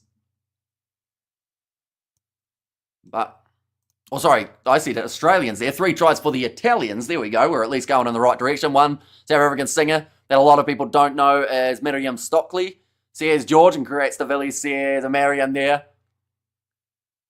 Now the national anthem's about to take place, ladies and gentlemen. They are running a little bit behind schedule, but of course that is due to the celebration of Willie LaRue before the matchup. But they want some consistency here across the South African team. You're going to ring the cowbell when points are scored? I will not know, but we will certainly be excited about what happens between these two sides. Peter Steph-Toy, fantastic to see that man back. He's been one of the main men for that South African team in all throughout the last few years. It's a shame about his injury, but he's all right to continue now. And hopefully we'll be at 100%. If anyone can reach 1,000 tests, be Mata Nonu. Well, tell you what, he's still playing. And he just doesn't seem like he wants to slow down. First half, 17 points to 13. Italy lead. Second half, 43-35 box win. Also, you're going quite a good start to the match for the Italians. And I do think it is crucial that they start this match with a hiss and a roar, because if they are unable to score points early, that's where you see South Africa run away with it a little bit. And even though the second half of the last contest, we did see a lot more points going the way of Italy rather than South Africa, I don't think the Springbok side will let that happen twice. And they will win. Go the Springbok, says Joshua, and congrats, Billy. Go the box, says Ronnie. And there too. And what we will quickly do, ladies and gentlemen, is we will show you the benches for this contest. Once again, South Africa have decided to go with the 5-3 split. A little bit of a notable switch in that front row, and that is Jan-Hendrik Wessels moving into that number 16 jersey. He can play as a hooker for this matchup. Austin Ishia in there as the number 17, and Klabakanya, the big man, on debut at number 18. Kobus Vesa also on debut. He will join his brother in this matchup. Evan Ruz at 20, Kobus Reinach, Sasha Feinberg, Ngome Zulu, and Ethan Hooker, another debut for the South Africans. Andre Esterhuizen is a big bloke. They've just shown them in the lineup, shaking hands. He towers over Mani Libok. He is an absolute tank of an individual. You can understand why they tried to play him on the side of the scrum. But he will be playing in the number 12 jersey for this matchup, getting paid for decades, says Nars Williams. That Billy must stand out and line up in the Sasha Quo. After this game, please, says Cassium. And also we have got Peter Statoy, freaking Superman, says Suckable and Go the Bok. We need 50 points today, says I won there. And I guess that's probably a good yes or no question heading into this contest. Will South Africa reach 50 points? Yes or no? For me, I have gone prediction they will win by 40. I'm hoping that I'm a bit closer than I was last week. I'm dyslexic. I always read Peter Statoy wrong, says Mark Wild. And also the Bond squad received a lot of stick over their poor performance from last week. And Rassie went away from the Bond squad this week. He sacked them.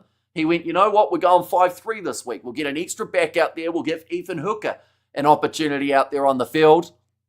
We got the Italian national anthem. There are tears in the eyes of Nicolo Canoni. Of course, his brother not playing in this match due to the injury that he suffered last week.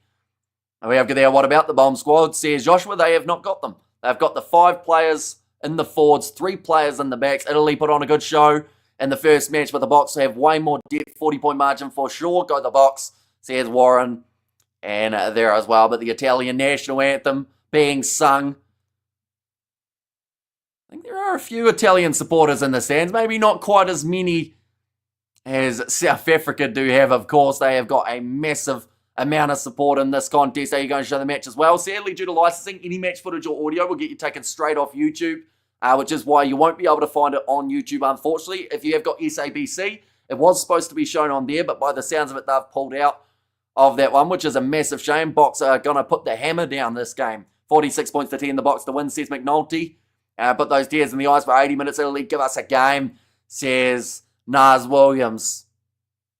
There does seem to be more emotion on the face of Nicolo Canoni than last matchup. There are much more tears. There is much more, I guess, emotion heading into this game. You wonder whether or not he's going to have an absolute blinder or he's going to go out and clothesline someone in the first few moments of the game. Going to be an easy win, says Selvin. Italy called our bomb squad the grenade squad last week. Might as well have called us the Guy Fawkes squad, says Cassium. Now the South African national anthem going to be sung by Belinda Davids. What's the weather like? It looks like a really nice afternoon for a game of rugby, which is great news because I know earlier on in the week there were a few weather concerns for a lot of the games over the weekend. I don't think this one was one of them though. The Bok team has not yet gelled and Italy will take advantage of that. I do hope our Bok team can handle the pressure. Italy is going to give much pressure and Italy will score first. Says Garold. We are back watching on Flow. Says I am Nutty and the Italian Spaghetti Brothers are the best lot combo in the Northern Hemisphere, says Xander. Emotion only lasts so long, says Sakabola. Depends on how much emotion you do have, of course. Like, this is the thing. if you give Italy any sort of sniff, they will try and make the most of it. We saw that in game number 1. They outscored the Springboks in the second half because they thought they had a chance. And as soon as you give an Italian the insight and the thought that they may be able to win a game, they will try and dig that little bit deeper. They will fight that little bit harder. And for South Africa, they need to shut that down. And they have the ability to do so. They have the players to be able to do it. South Africa 34-12 of Italy. So there's Andre Vermeulen in there. The crowd, very loud with the national anthem for this game at Nelson Mandela Bay Stadium. It is also a celebration of 30 years since the World Cup win in 1995. For South Africa, more assertive mindset from our front back, says Cassium. And yeah, when you're someone like a Thomas Dutoy or someone like a Salman Moura, this is your first game and your biggest chance to try and impress the selectors. You know, Moura, he is the captain. He needs to step up in this contest. We see Ethan Hooker.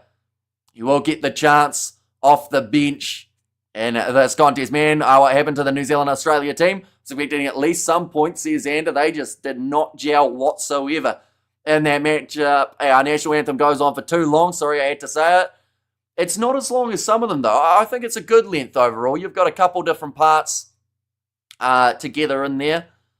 Like, you know, you look at someone like, if you want to know a long national anthem, listen to the Argentine one in their game up against the English. We have got there, show us the short whilst they are singing national anthem, says Tino Tender. The shorts, you want to see my pants? We have got there, South Africa could go, or could have done much better in their last game, says Mateo. And 48-0, what a dud. And here we go, guys. So Andrew Brace will be the referee in charge of this one. The TMO, Tranini. I've never heard of this person. That makes me a little bit concerned, I'll be honest. But we'll see how it goes in this contest. Hopefully he will do all right. But this game about to kick off. Nelson Mandela Bay Stadium. We see South African flags all over the stands. And we have got a new channel member, Nadia. Nadia, I should say. Sorry, you now have access to those emojis in the chat. Our national anthem playing now, says Bopello. And what is the Bokkers set up? They have made drastic changes from last week. Only a few players keeping their spot. But they are just showing Thomas Dutoy back on the loose head side. And we see there in the background, Jesper Wiese, the big man at 8. He will be anticipating his brother to make his way onto the field to make his Springbok debut. But Manie Libbok will be kicking off from right to left. And we are, what's that?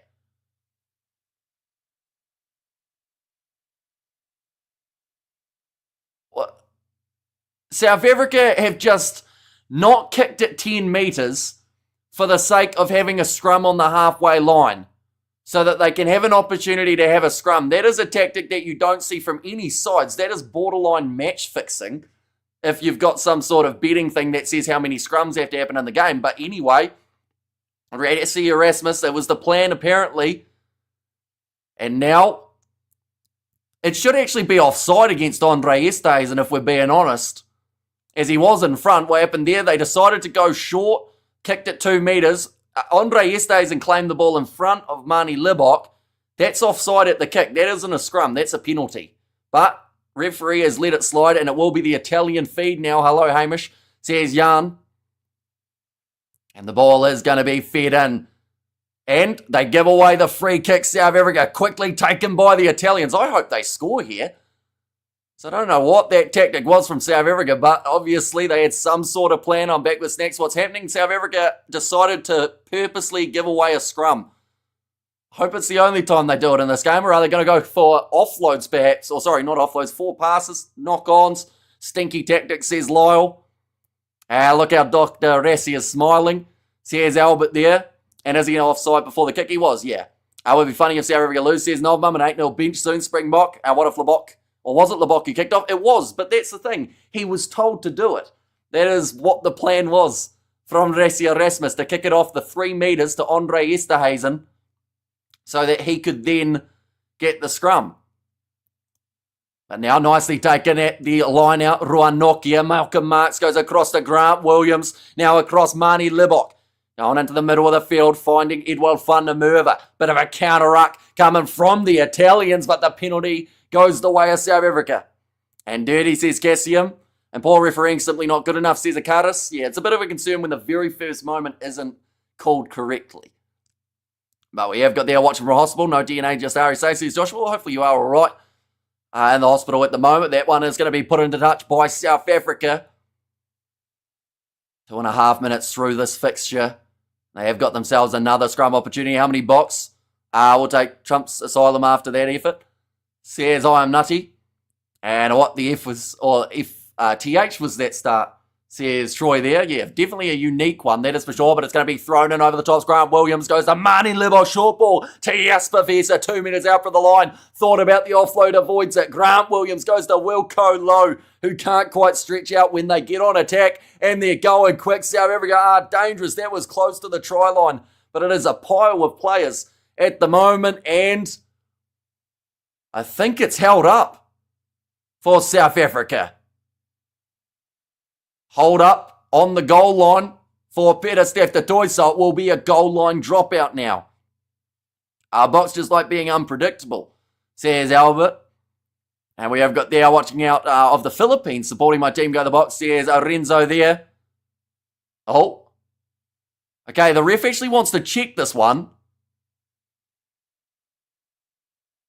Okay, they're checking for something that happened in the build-up, so already the TMO will be involved in this contest. Pressure into diamond scrum into the submission won't work though, says Shane. And those dumb refs calls are crucial, says Naz Williams. Good defence, but now TMO checks. And that's a try, says Albert. And there as well, so they are going to be checking something in the build-up to this game. Or sorry, build-up to this try. I think it is Jasper Vesa, whether or not there was a knock-on. We're going to see it now. Oh, he slides his face on the ground. Does he knock that on, or does he still have slight control? Oh, that looked like maybe a Mapimpi knock on. Yeah, he loses control of it. Ford Makazole Mapimpi back to Jasper Vesa, who was on the ground. So it will be no try. And I mean, if South Africa want more scrums, they've got another one here. We'll be about 10 metres out from the Italians' line. It's not a try, says Albert, after saying it was a try only about half a minute ago. A knock on damn, says Blues Nate. And now says Cassium. And there as well. And what is your team doing with that kickoff? Says Leslie. And let's go Italy, says Alessio. And also, as predicted, Super pulled the plug. Pulled at least I know what shampoo to use. That offside start. More to come, says Anthony.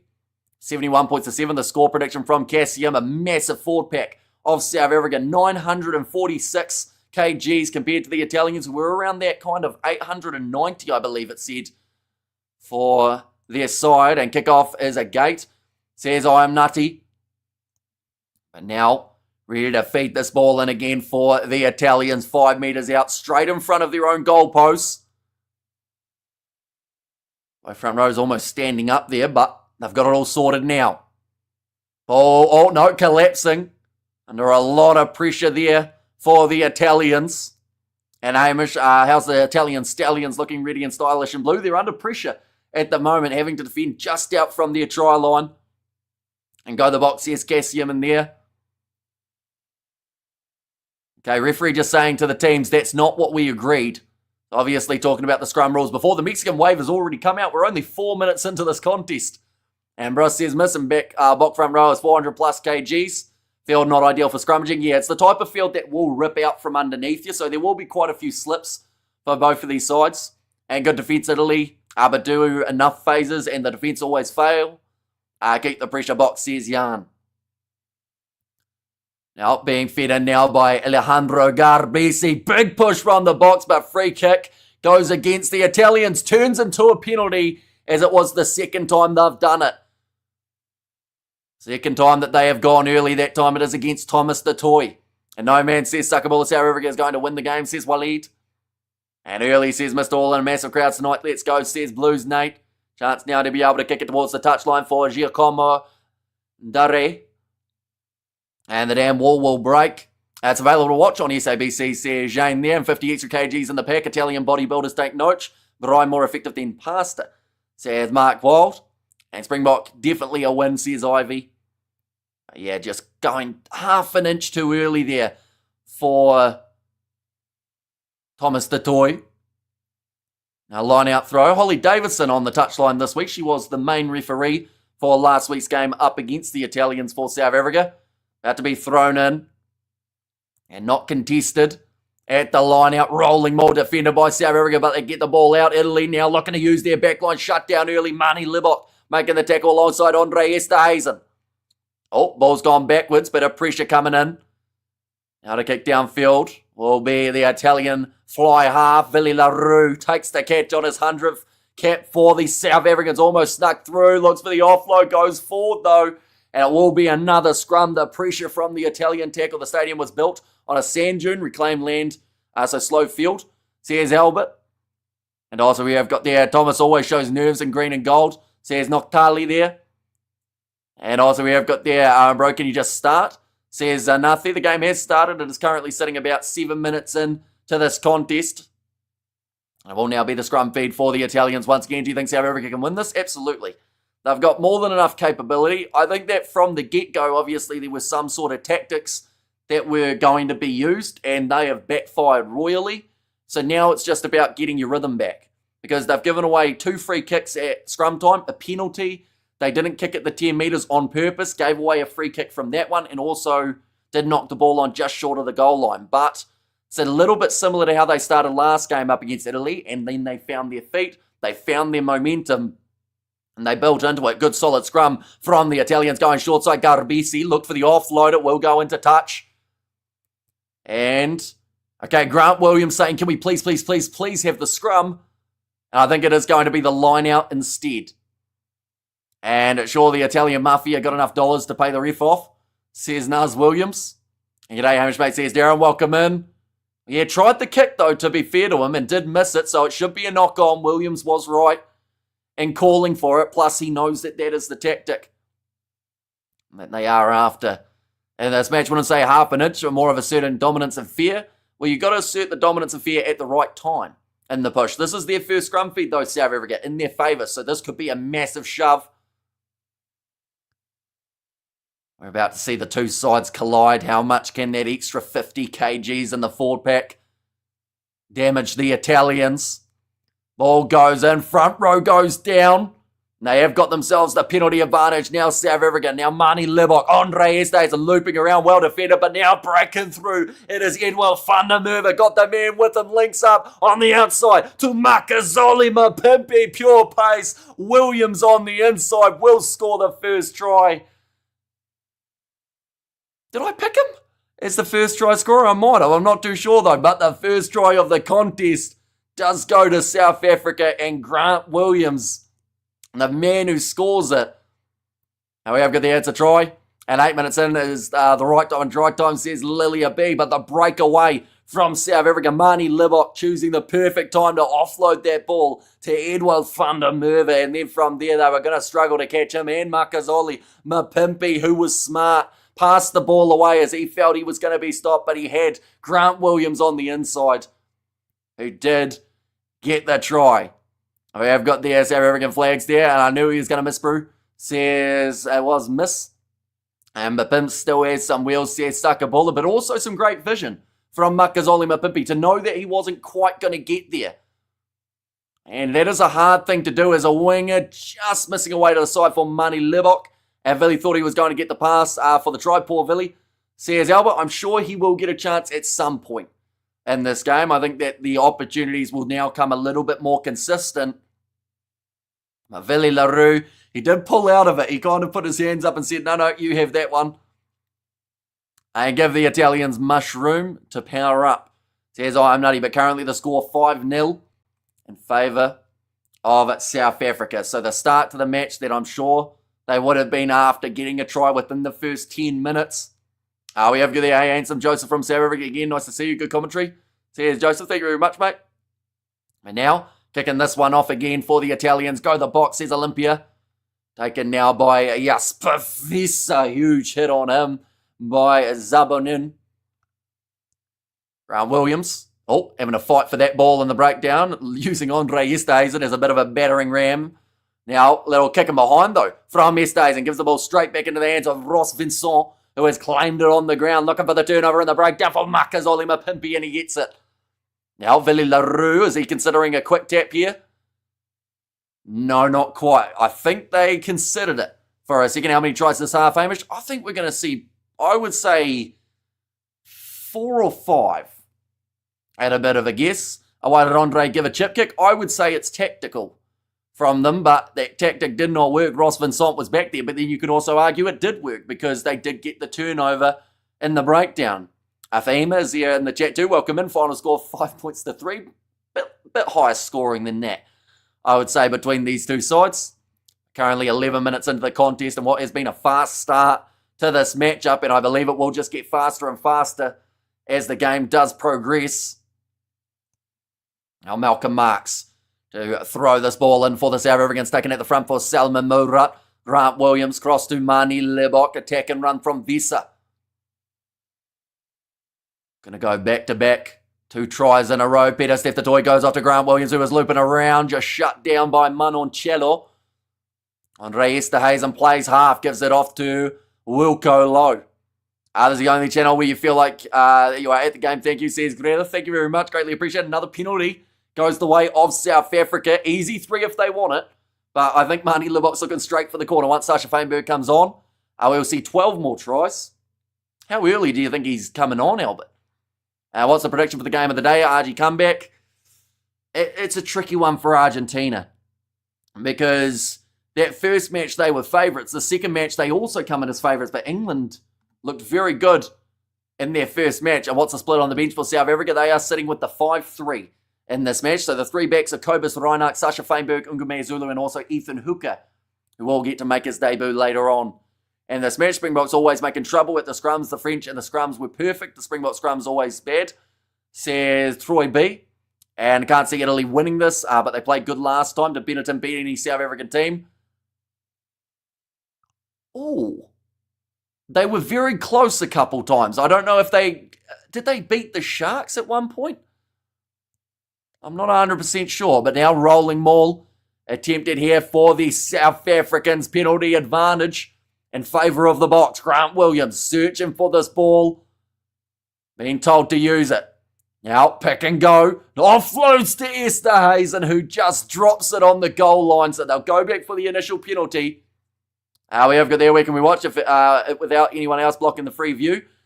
Says Rudy. SABC apparently do have it. I know that some people were saying they don't, but others have said that they could find it on there. Murat needs a huge game today. Doesn't convince me. Says Darren, and Bok tries coming. Says Gerald. Yeah, they're only 5 metres out from the line, so it's only a matter of time before they break over again. Grant on fire. He's looked phenomenal since coming back. You wouldn't think that he's had such a long injury layoff because he looks fresh as he ever has. And I don't think that one try will be the only one we see from Grant Williams in this game. Now rolling maul again. Chance here for Malcolm Marks perhaps to cross the try line. Oh, almost stolen there from the Italians, but the ball knocked back. Malcolm Marks straightens and runs straight at Zuliani. Now Grant Williams having a dig around in the breakdown. Another penalty advantage against the Italians. The last thing they need is to be down a man at this point in time. Bok will win the match for 52-0. Vili LaRue, wide cutout pass to Edouard van der Merwe, who tries to bump off one, still 3 metres short of the try line. Nice steal in the breakdown from Manoncello. Perfectly timed, but they'll go back for the penalty. If you are asking a question like, why are we here in this live? Oh no, you already said that one, Sam, on the last one, didn't you? And we have got their money already missing, says Tobo. I mean, he did get a pretty nice breakaway to start off the initial try. Okay, Nico's just been told to calm down a little bit. He was trying to argue with the referee. I love the fact that Italy is not making it easy for the Boksies, Albert. And I think that this benefits South Africa drastically heading into their Rugby Championship fixtures. Having a challenge here and not facing a side that's just going to be willing to lie down and let them go over the top. It's not on OpenView SABC, says Cameron K. And actually, they will win 70-0. Says Miriam. It's on SABC Plus. Oh, so is that the paid part of SABC? In that case, how's it all? Says Brent. Welcome in, mate. Hope you're doing extremely well. Currently 5 metres out from the line. It looks like South Africa are opting for another scrum. Wrong channels, my bro. Says a Blues note.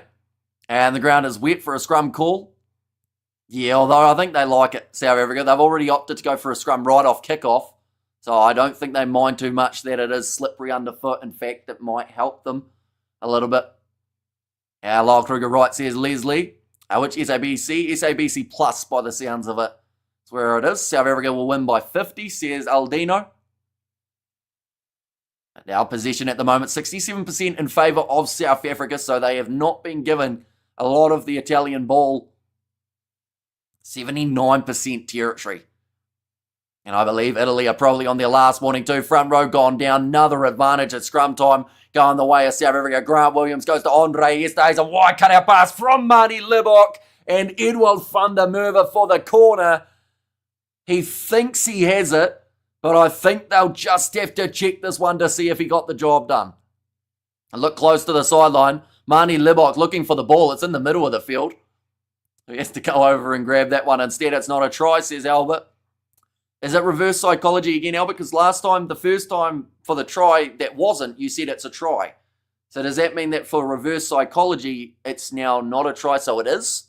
Perhaps is the method behind the madness, but we're going to see it now. Edwald van der Merwe, does he get it down? His foot's very close to the sideline compared to the ball. Oh, I think he's just snuck that one in. Edwald van der Merwe, this angle might show it. A little bit closer to the sideline. And, simultaneous. Perhaps that I think you give that. I think if on-field decision was try, it will be a try here.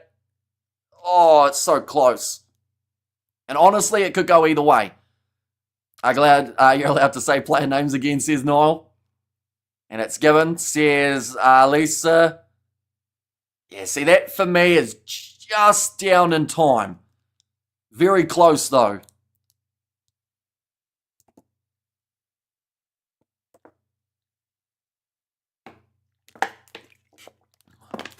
Sticking with the on-field decision, try number 2 for South Africa. It's a try, says Albert. Your beard has already grown back, Hamish. Is the mustache on the line this week? The mustache is not on the line, no.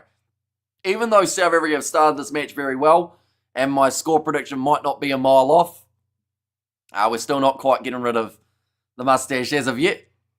And also we've got there, is there no link to the match? Sadly not. It was advertised as SABC, but I didn't realise the SABC part that they were advertising was actually a paid subscription service. And we have got there, that pitch is horrible. See how broken it is already. Says Lyle, just misses away to the side for Marty Libok yet again.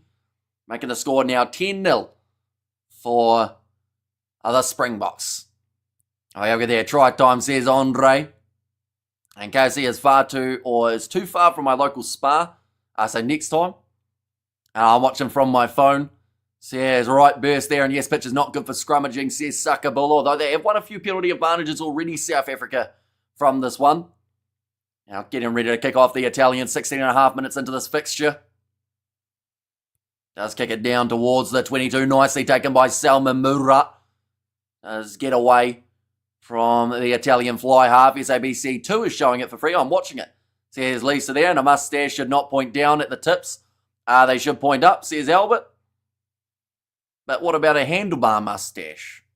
I feel like if you have a handlebar mustache and you point it upwards, that's going to look very strange, isn't it? We should trade Lebok for a bag of rice, says Martin, although a bag of rice at this point hasn't got a try assist, does it? He missed as usual, says Miss. A big shot coming in there. That is a huge hit on Trula. I think he might have broken his ribs there because he did not look happy on the ground. Right, they're going to have a stoppage here. Money is useless. Send him to the docks, says Tobo Lee. I mean, he had an assist to the first try and he had an assist for the second try. So, it's not too bad, is it? Change the score. It is an online scoreboard, so it will update when it wants to, unfortunately. But it looks like Trula is in some quite bad discomfort at the moment. He's staying down for quite some time. Might actually be a knee injury here. He is not in a good way for Jacopo Trula. Scored a hat-trick against Namibia 2 weeks ago. I know the SABC login is a joke. It doesn't work like our electricity and water supply. Here's Robert. And Lebok is decent and open play, just not kicking well just yet.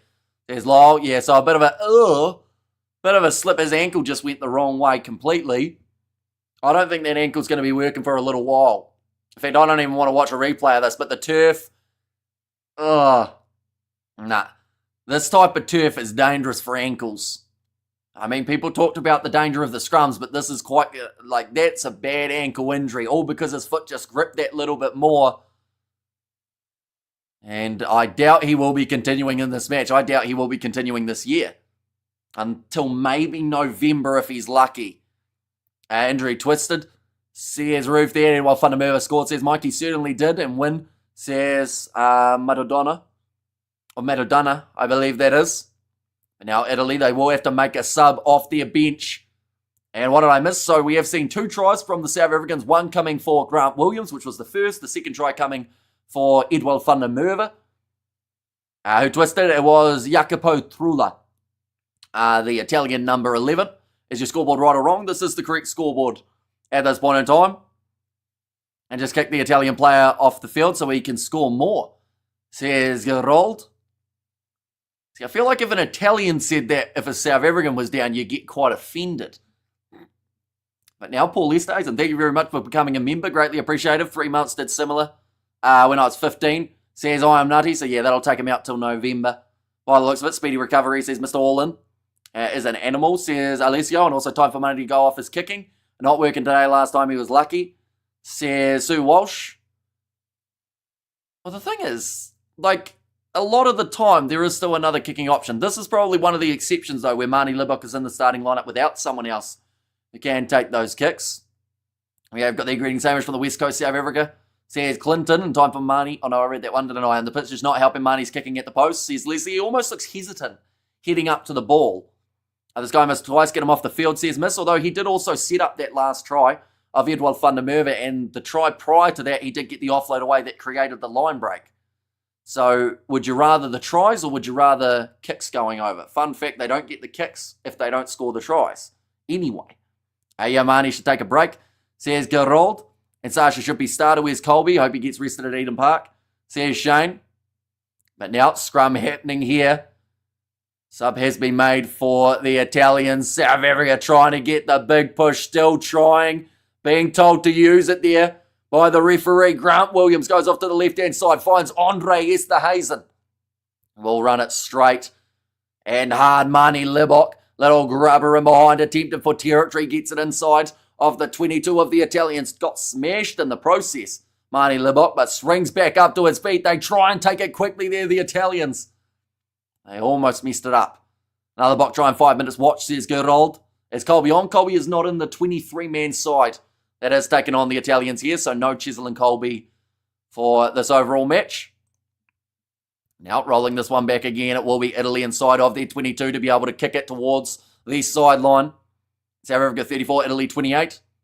And now, Vili LaRue throws a forward pass from the sideline. That was forward by about 3 meters. I have no idea how they missed that. But Chisel and Colby... Okay. It can be a forward pass off a quick throw, correct? That one was about as obvious as they come. Maybe no touch judge in position for it, but Grant Williams will go away to the left-hand side. If there is no turnover in territory, the TMO can actually go back to check that one if there is a try scored. Oh, and there's the knock on, that time from Salman Morat.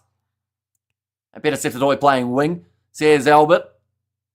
Now it is taken back by the Italians who will kick it back down the middle of the field. Vili LaRue at the back though, ready to cover it. Go the box, says Heather. Now LaRue looking for the 50-22. Awkward bouncing ball. Italy decide against taking it quickly. If the score is 34 points to 28, they'll ring serious alarm bells for South Africa. See score story, bro. And watch it, boys. Stop the sloppy stuff, says Ruth. And also go the box, says Heather. And pass was so far forward, everyone on the ISS could see it, says Jan. And Morat says Sakabola there. Still a lot of fireworks and fire going on around the ground. And no, you cannot pass forward from a quick throw in. You can pass backward, though. Yeah, so that one was anything but backward for Vili LaRue. I don't think Italy will score a single try today, says Albert. Nice to see you again, Tropical Crew official.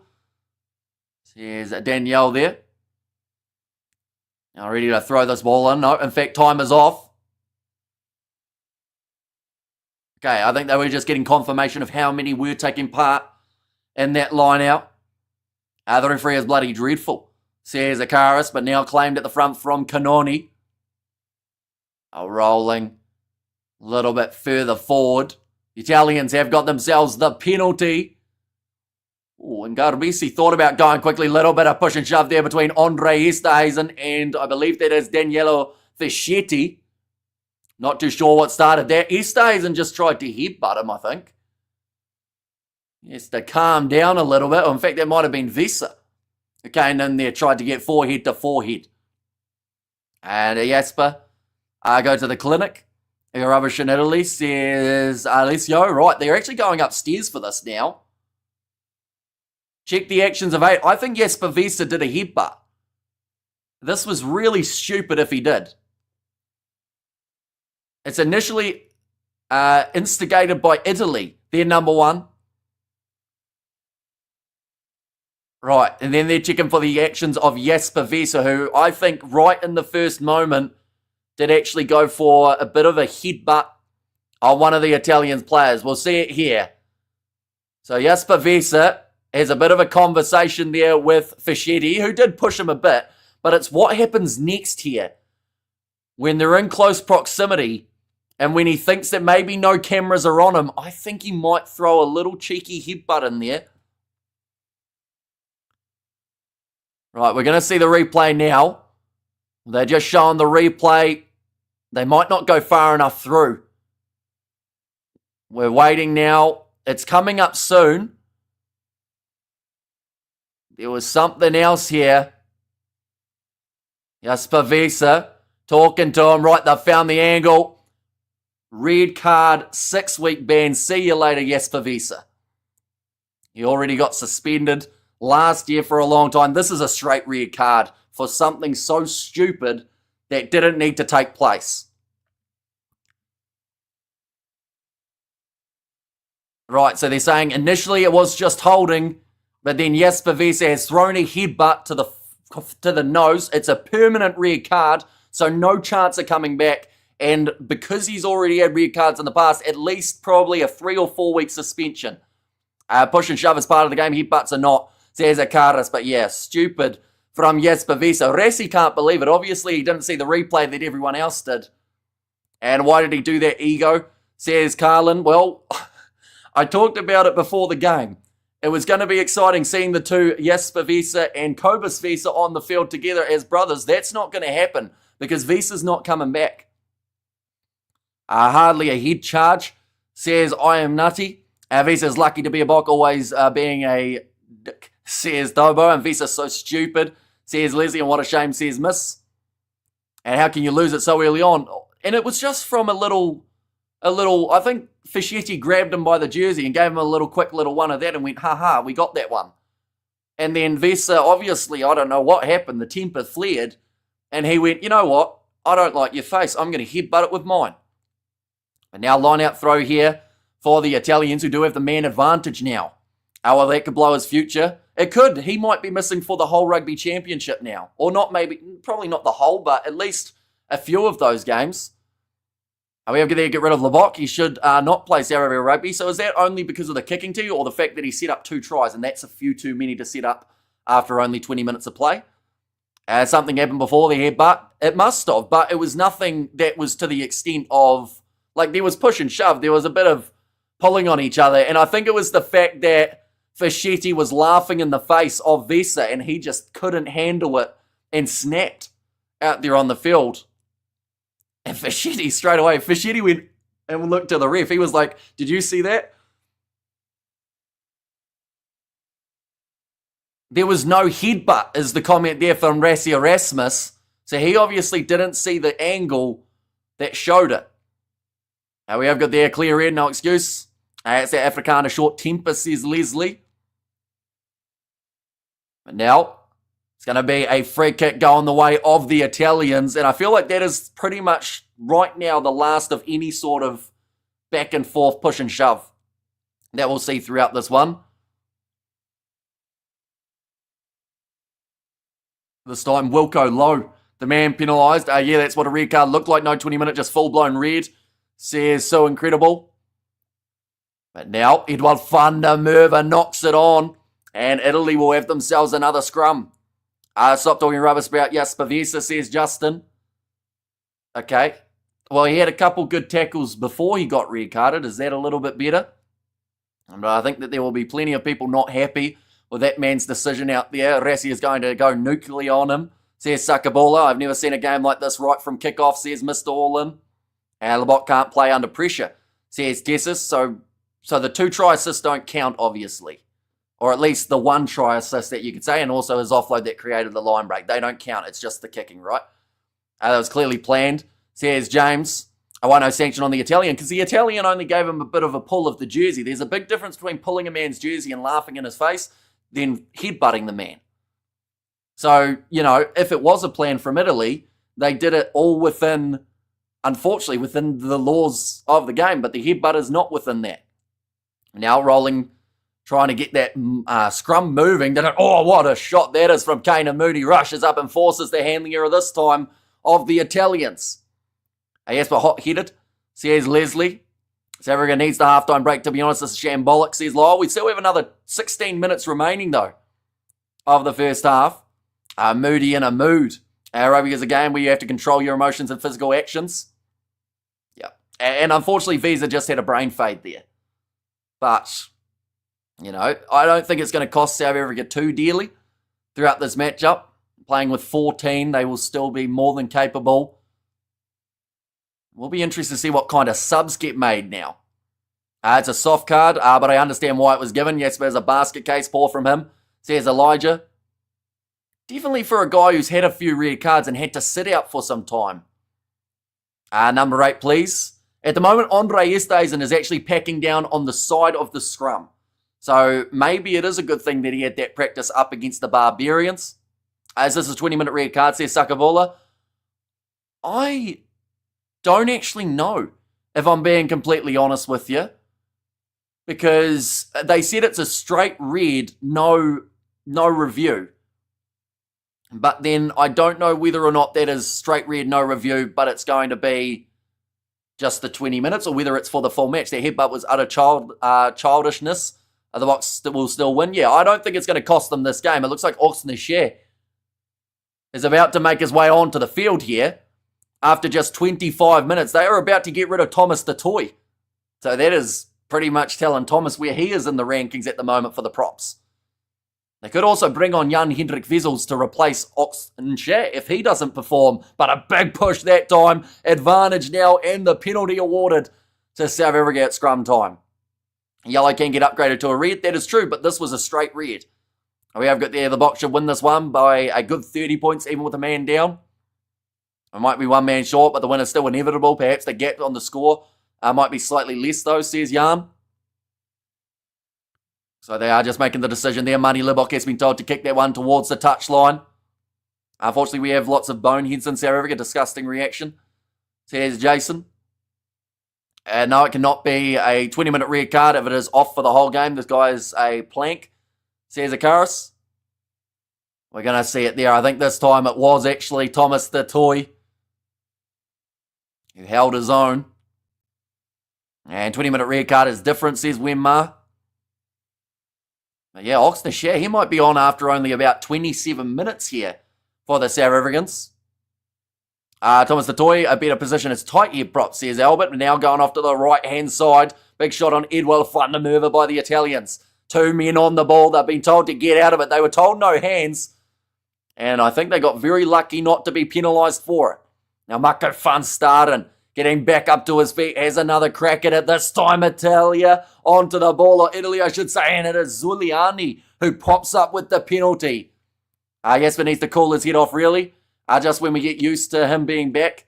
There he goes and headbutts someone so uncalled for. Well, he's pretty much gifted that number 8 jersey to Evan Roos for the Rugby Championship because they haven't got Jano Augustus because of his injury. They haven't got Cameron Honeycomb, Eldrick Lowe, all those guys who would have been playing 8. Visa was the best option that they had.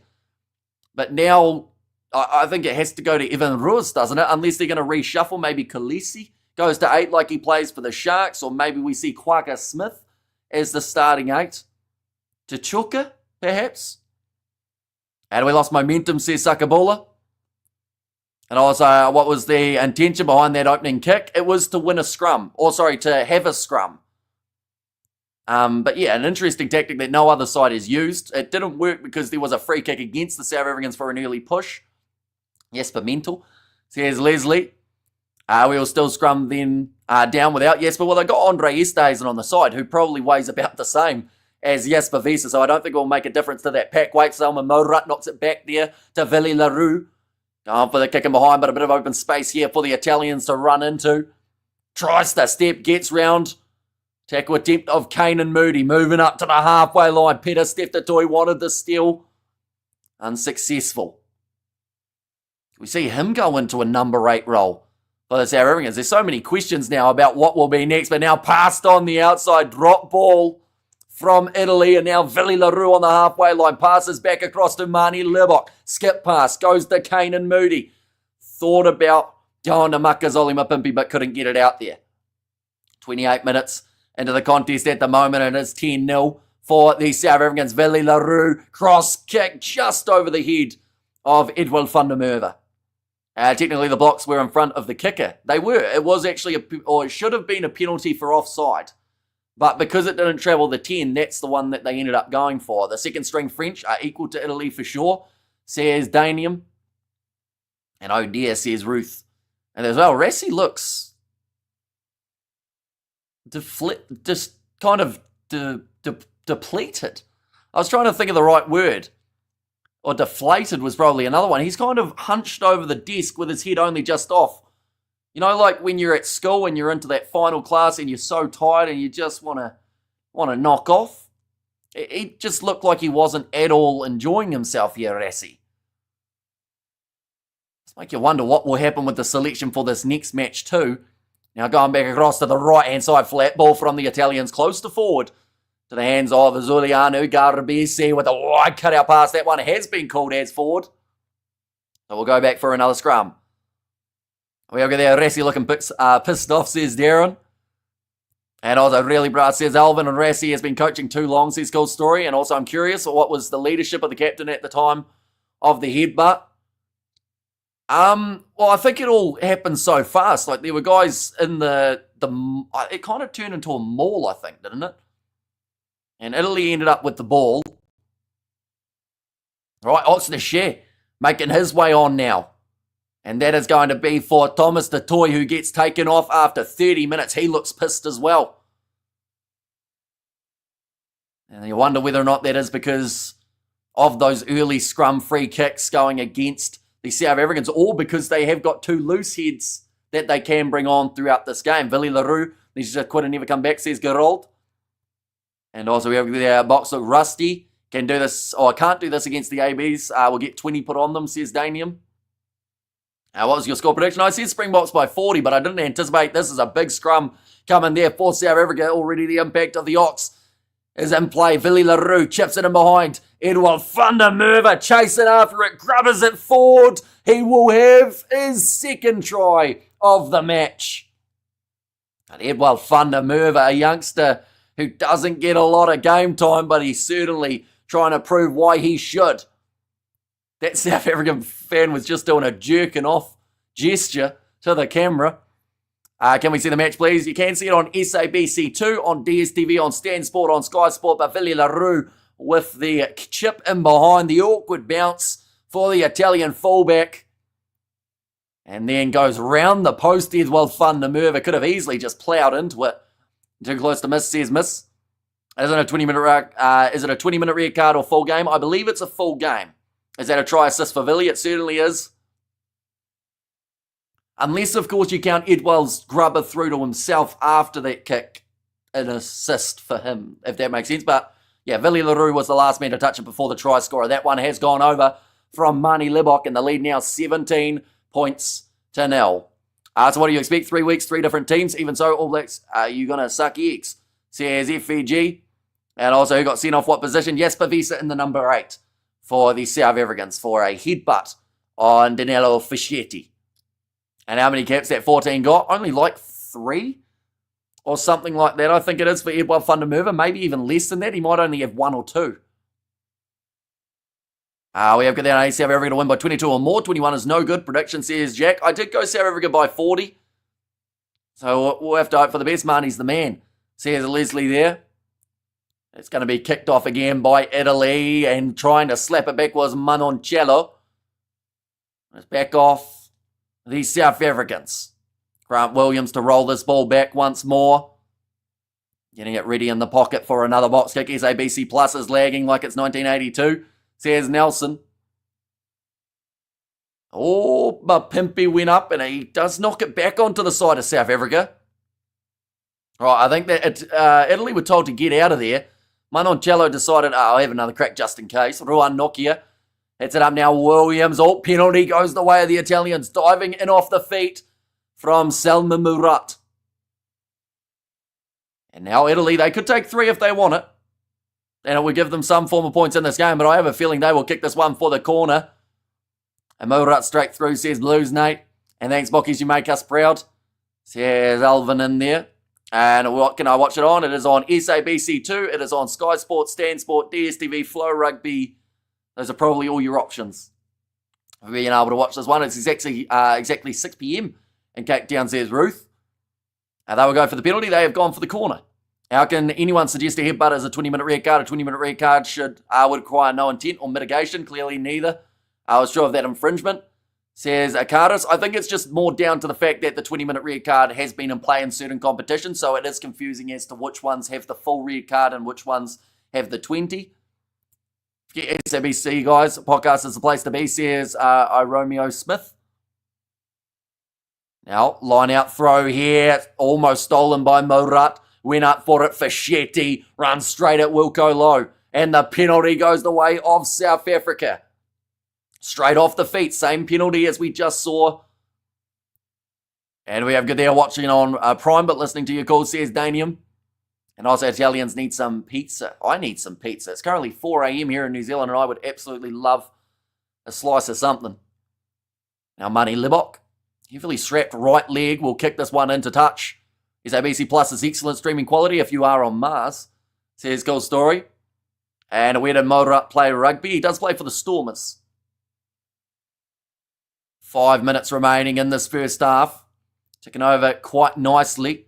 A live match on channel 211.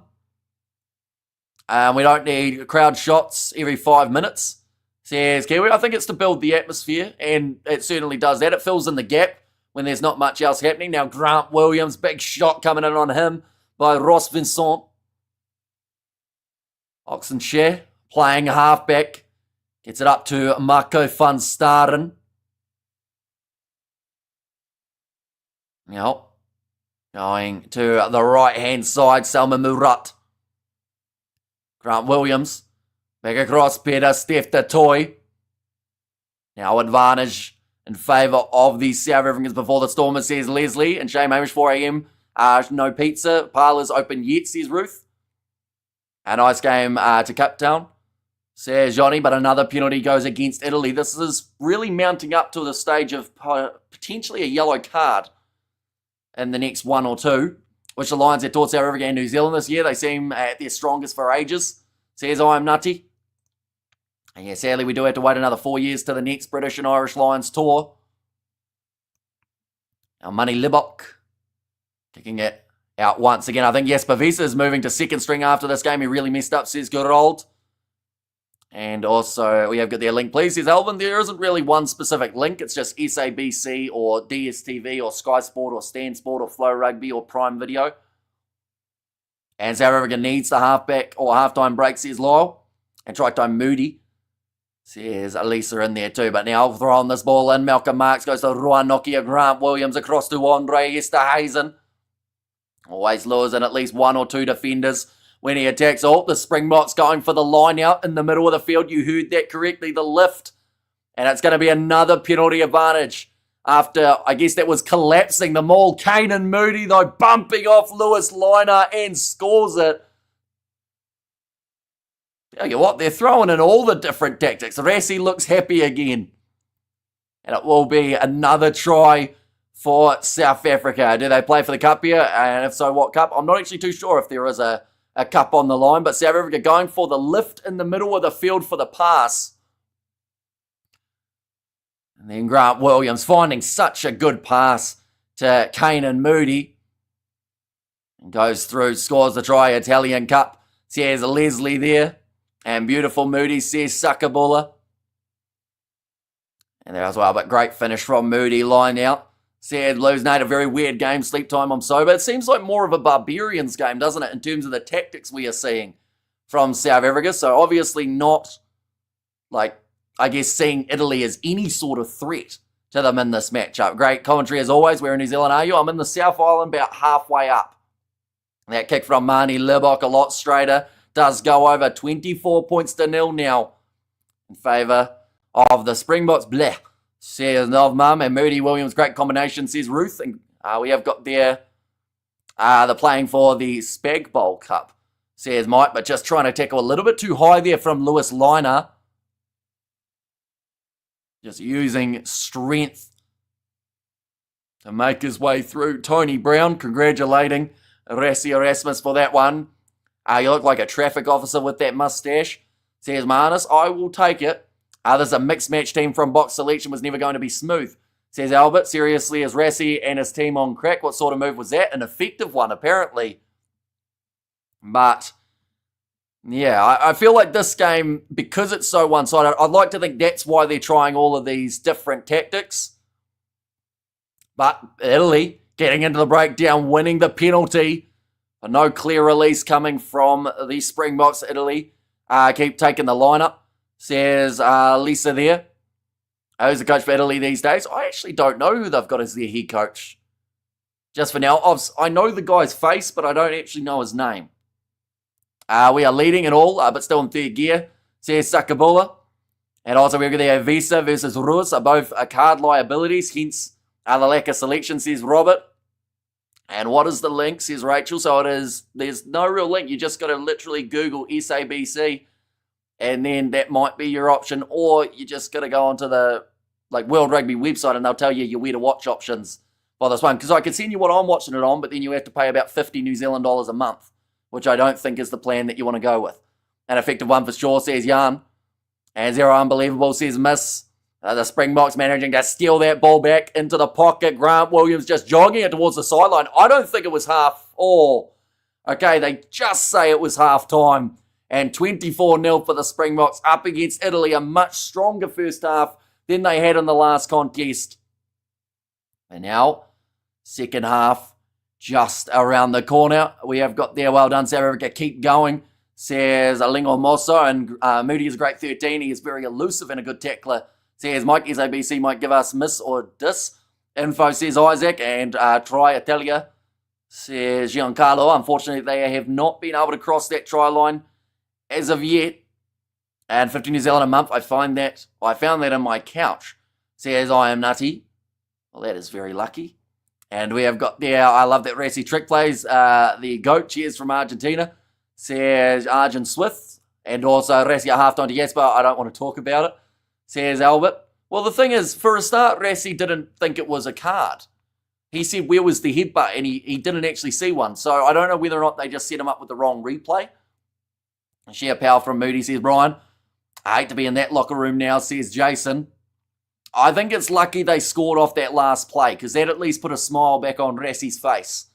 Because had they not scored that one, it would have been a pretty hostile environment, I'm sure, heading into the changing shed. Your commentary is still the best, says Tessa. Thank you very much. Greatly appreciated. The Italian captains. It looks like Jake Paul. I've heard that comparison quite a bit for Nicola Canoni.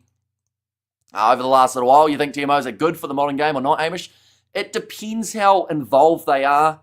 Because the thing is, I don't mind a TMO getting involved if it's quick, like if it only takes less than a minute, and it's the right decision. It's when you end up with a TMO getting involved and it takes 5 minutes to still feel like the wrong choice, that's when I don't like it.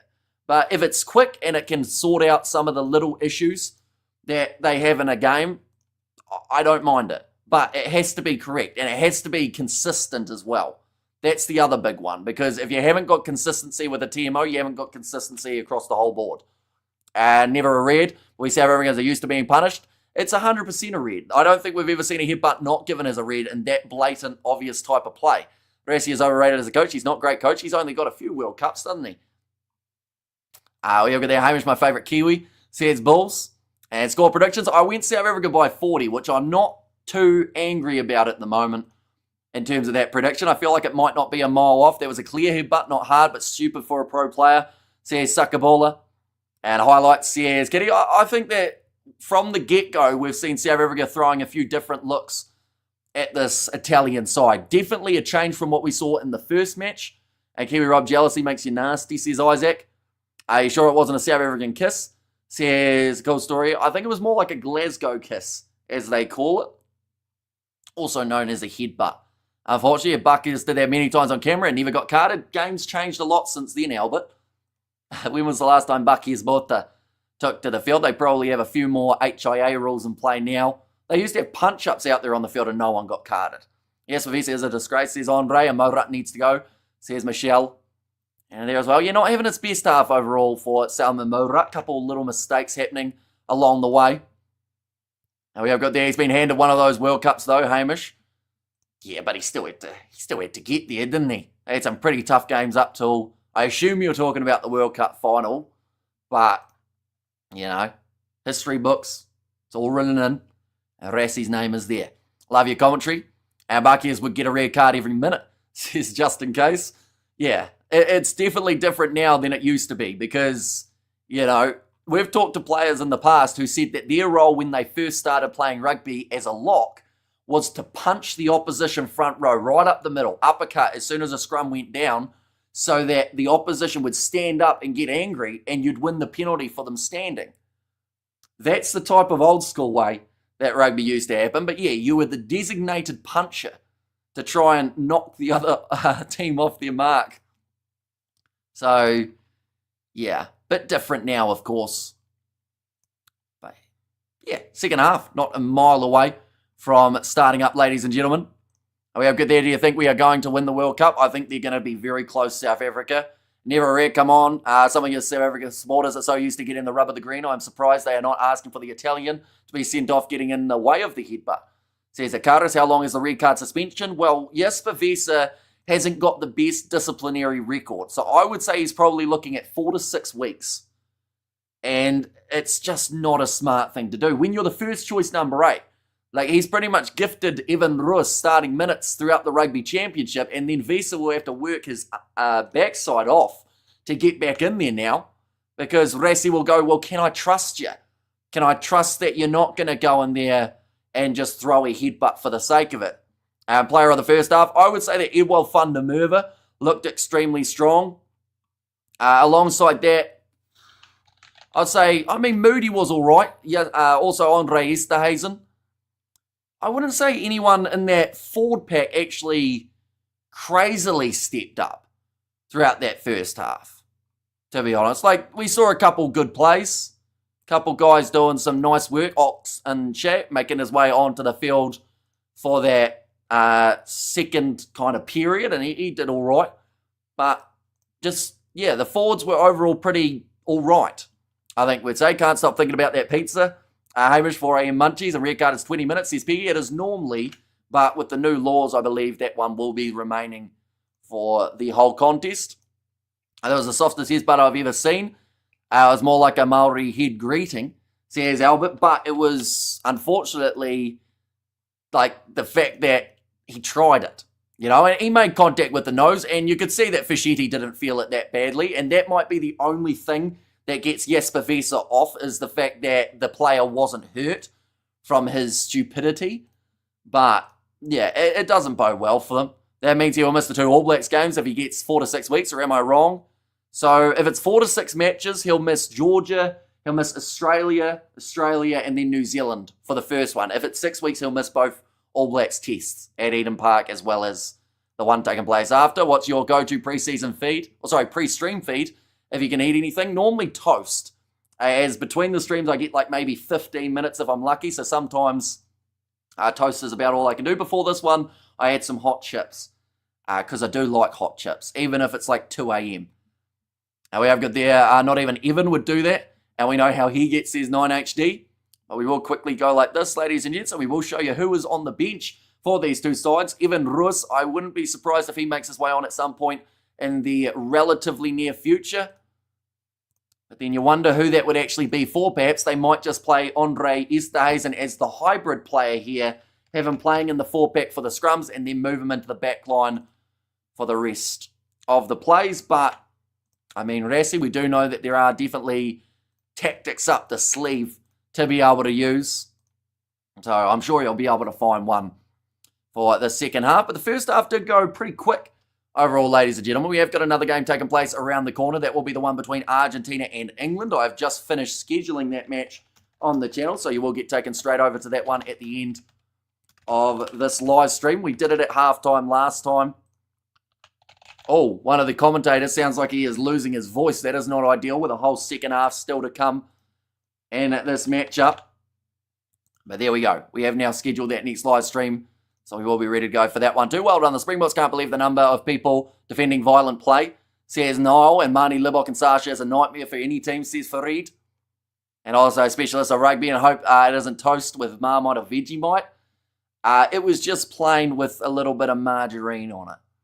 Because out of those two, I'd prefer Marmite though.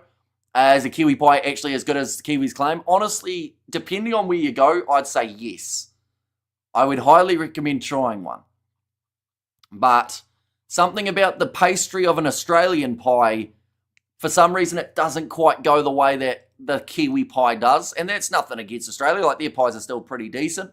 But yeah, a New Zealand pie seems to go a long way in a lot of people's minds. The Box would have a different team if we were to play New Zealand today. Any person that with sound rugby knowledge know that. Says S-Bok. And also we have there is no excuse for that 6 weeks with his record. He just ended himself, says Sakabola. Do you think Italy will score? Says Mohadeen. I think they've got a decent chance. I can't put anything on that. May gum up the great voice. Says James there, I once dated an Australian pie. I know this is off topic, but who do you think should be Bulls' next director of rugby? I honestly don't know who they'll go with from here. Like Jake White, I could see getting another job somewhere for another team, whether that's in Japan or the USA perhaps. But yeah, I'm not sure who they will want. Visa only has himself to blame. And the saddest thing is, well, it's not the saddest thing, but it's one of the sad things about it. Cobus Visa will make his way off the bench for the first time in his Springbok career. He will get the chance to have minutes. And it was his opportunity to share the field with his brother. A massive moment for the family, but instead now they have to wait to find out what's going to happen to their other son for his red card while this Cobus Visa opportunity does arise. I weigh 109 kgs, says Farid. Nice one. I think that, I don't even know who that player would be that's about that. Caden Moody's. Is he 109? No, he wouldn't quite be that big. Doesn't matter how long he's banned for. Rassi will never pick him again, says Paul.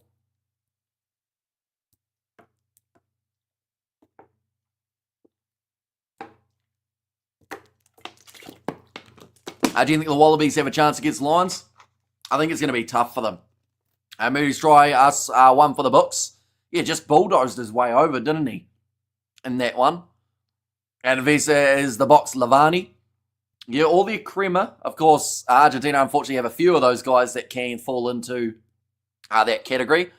I once weighed 110 kgs, but right after eating KFC. Grant Williams trained my son 3 years ago. He's such a gentleman, great player, brilliant Springbok player. He looks like he's just found his feet straight away in the international kit. It's fantastic to see. And also the fact that he managed to get himself the first try. Oh, yeah, I've got there. I trust them wholeheartedly. Come on, the Bockies, says Peggy. So, of course, do let me know your in-score prediction for this game. Jean-Luc Dupria will take over number 8 jersey. That is a good point. He's someone who I didn't mention initially. Perhaps he will get some more minutes in that number 8 jersey. What a pity Honeycomb is injured. Yeah, massive shame he got injured in that semi-final up against the Sharks. As if he was still out there, I think he still definitely could bring the impact. Ruan Nokia has been really good. He's looked solid in the lineouts. I think that Ruan Nokia is one of those guys that seem to get better at international level, and he's already pretty good for the Bulls throughout the URC.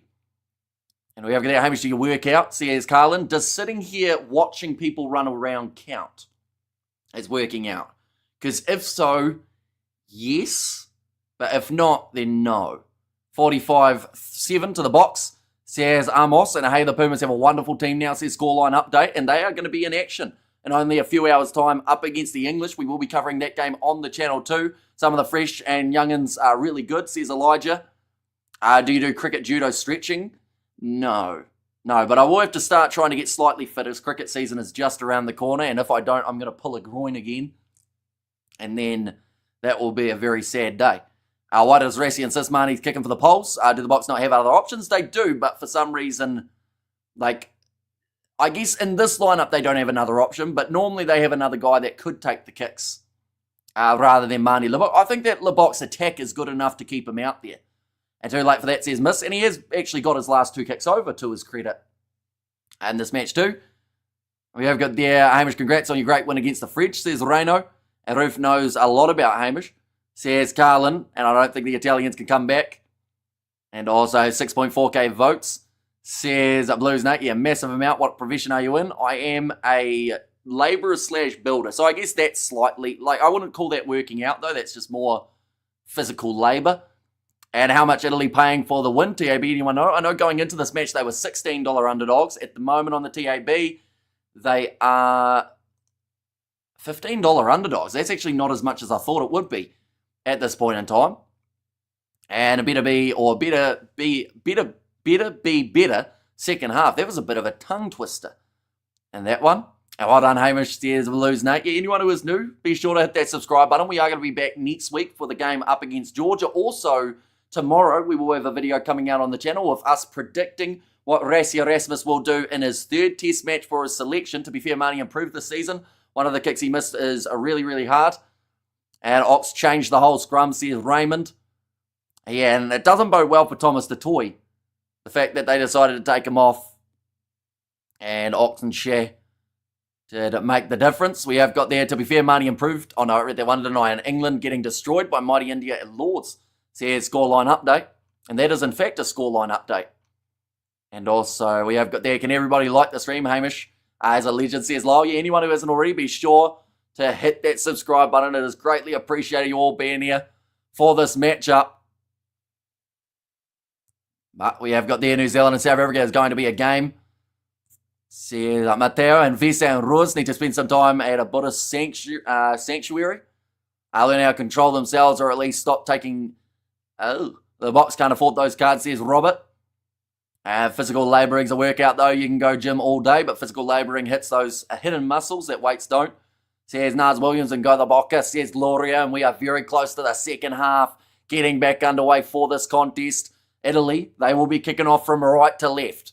Big opportunity here, up against still 14 men for the South Africans. Can they score a couple times and build their confidence? The thing is, though, it probably won't change the result of this match.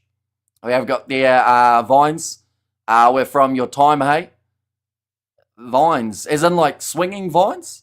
He must really struggle mentally with the South Africa games. Hate run deep, says Katima. And there as well. As in like the comments that we see, or... And now, kicked off. We are used to seeing comments about the side. Like, I've learned that if I praise them, I get shut down. If I say anything bad about them, I get shut down. So I just say things and hope for the best. We have got there, Grant and Moody, do your magic, says Peggy, but now Grant Williams ready to kick this one up high. Oh, not able to get that one lined up for Mirko Bologna. Grant Williams already having a fantastic game throughout the first half. Andre Estes and goes on the outside to Villy LaRue. Now finds better Steph Toy. I think that's his first run of almost this whole competition. Or this whole match, I should say, sorry. Licker Man Bok says Celeste. Is there such a thing as sun in Scotland? Says Stars. Brutal, but yeah, it's relatively warm at the moment in Scotland, believe it or not. Cross kick here from Marnie Libbok going up for his Edwell Fundermerva, knocked back by Garbisi, who did play that on the ground. That should have been a penalty to South Africa, and it is. I think it's going to be for not releasing, though. Marco van Staden getting straight in there. And getting the steal, Grant and Moody playing up a storm. And who scored the Boks tries? We've seen Kane and Moody score one, Grant Williams get one, and then Edwell Fundermerva has got himself two. And this matchup. Now almost ready to kick that one towards the sideline. We have got, hey, Gary from Carlin there. And as a South African studying in Botswana, I can't really seem to find the live game, so I'm really appreciating this commentary. No worries at all. And we are here next week for the game up against the Georgians too. And also Springbok are annoying, keep costing England World Cup glory, says scoreline update. But yeah, over the ball, Marco van Staden. You're not going to move him when he's locked in the way he was. Now thrown in there, Ruanokia. Trying to get this one moving forward. I'm being told to use it once already, having the one stop. And Morbok tries, says Marion. I can confirm everyone in Scotland is currently melting. Says Sarah there. Grant Williams, flat ball, cross to Andre Esterhuizen, couple metres short again, getting into the breakdown though for Italy and winning the all-important turnover. And it is the headbutt recipient, Danilo Fischetti. Gary is my cousin studying medicine in Botswana, says Carlin there. I was wondering about the big wave and whatnot. I assume there must have been some sort of connection there. Went to primary school with a Grant Williams. But I don't think it's the same guy, says Si. What are the chances of seeing my cousin Carlin in Spain and me in Botswana? Both South Africans right here, says Gary. Sorry, I missed the first half. Any good? I see my score predictions are still in, says Juan Pierre Bosch. There were some decent moments. There was a red card too that did kind of even things out, but South Africa is still firmly in control of this contest. Thrown into the front, Italy. Now looking to get this rolling maul marching forward. Doesn't look like it's going too many metres in the right direction, so Garbisi will send it to the sky again. Chasing after this one high, trying to slap it back. That is something that they've really struggled with in this game, Italy. They haven't really got possession back off any of their kicks. I can confirm that a lot of people in the UK are feeling the heat wave. And lots of money hate. I see players going to learn. I've got to learn to have thick skins these days. Says Lyle. Now kicked high by Grant Williams. Edward van der Merwe again chasing after it. Manages to win the ball for South Africa. Loose ball from Grant Williams. One of his rare mistakes in this matchup. Now tackled low. Been told no hands in there from Malcolm Marks. Listens to the referee. Playing halfback was Dare. And also Arabia's are not SABC2. Apparently it was. Some people have said that it works for them. Some people have said that it doesn't. Now backline movement here for the Italians. They set up for a kick, but now it's opened up the space to be able to go forward out to Lewis. Liner for one of his first carries. He goes for the chip in behind. Billy LaRue chasing after it, and the ball just bounces over the head into touch. LaRue doesn't go quickly. Bok tries coming, says Gerald. You're a good guy, Hamish. Thanks for your commentary, says Katema. And there as well. And we have got plenty more coming in the near future. Argentina versus England, the next game that we will be covering. It is currently 4:30 a.m. New Zealand time, so that one's in around 3 hours' time. And then also we got plenty more. Oh no, TMO, what's this for? There's a player down for Italy. Please tell me this isn't something that was dumb. Ross Vincent stayed down. Right, what's happened here? There's a double blow of the whistle, so that's concerning. We're just getting a number in terms of who the Springbok was that did it. Right, we're going to see the replay. It's actually Sebastian Negri, tackled by Wilco Low. It's probably a yellow. It's not anything serious. We see these type of collisions all the time. Sebastian Negri stepped. Wilco going a little bit too high into it. So I think this is probably a yellow card, unfortunately, for Wilco Low here from the tackle on Sebastian Negri. We have got there. Wilco might be going, says Lisa there. The thing is, though, there's dipping there. So I don't think this is going to be more than just a yellow. And it's probably just a yellow in terms of the threshold. Clear head contact. Clear foul play.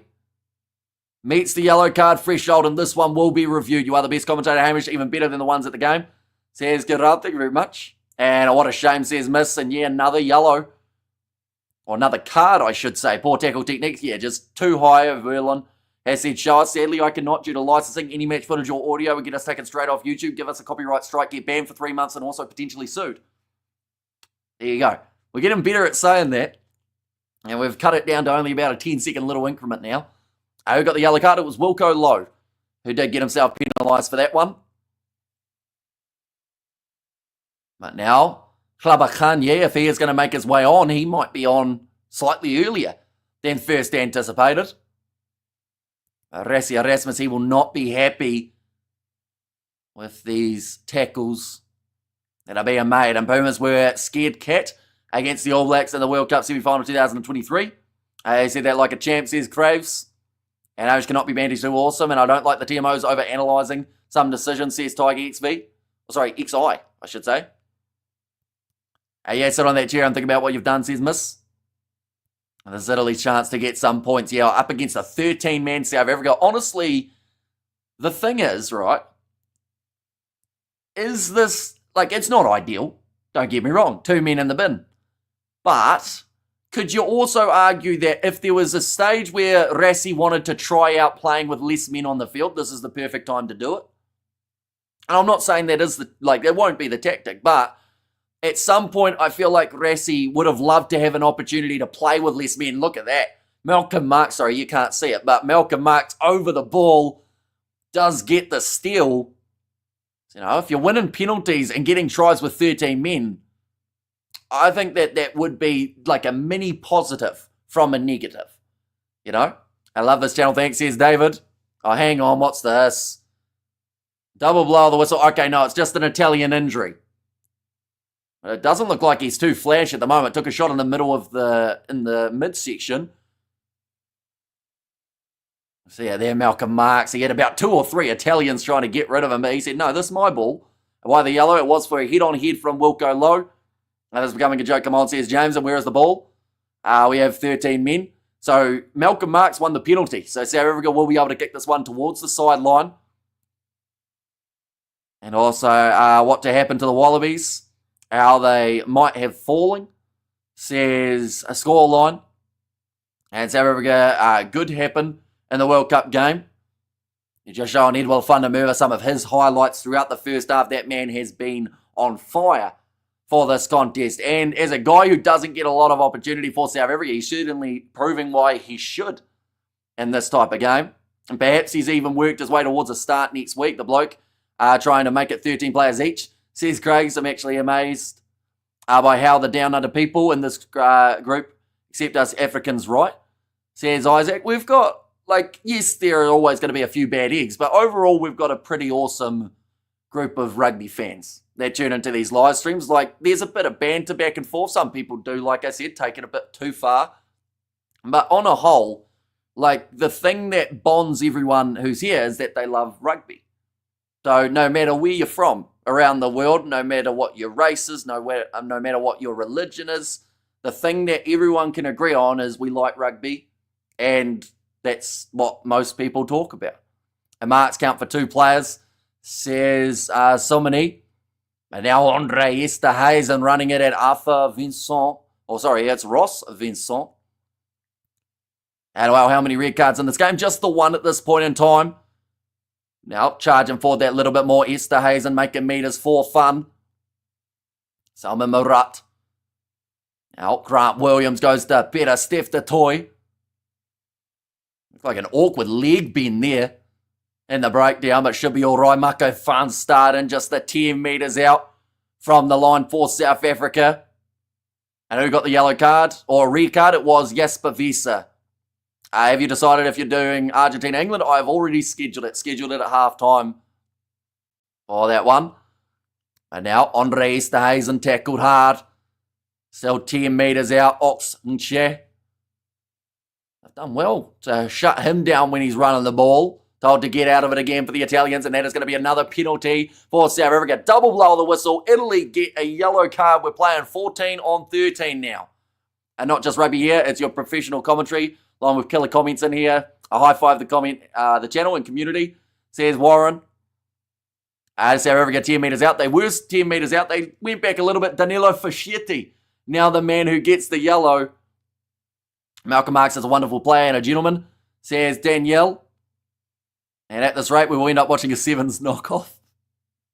Yeah, it's starting to add up. One side with 13, one side with 14. Mani Libok, he will kick this one into touch. 48 minutes into the contest, still 24 points as the lead for South Africa.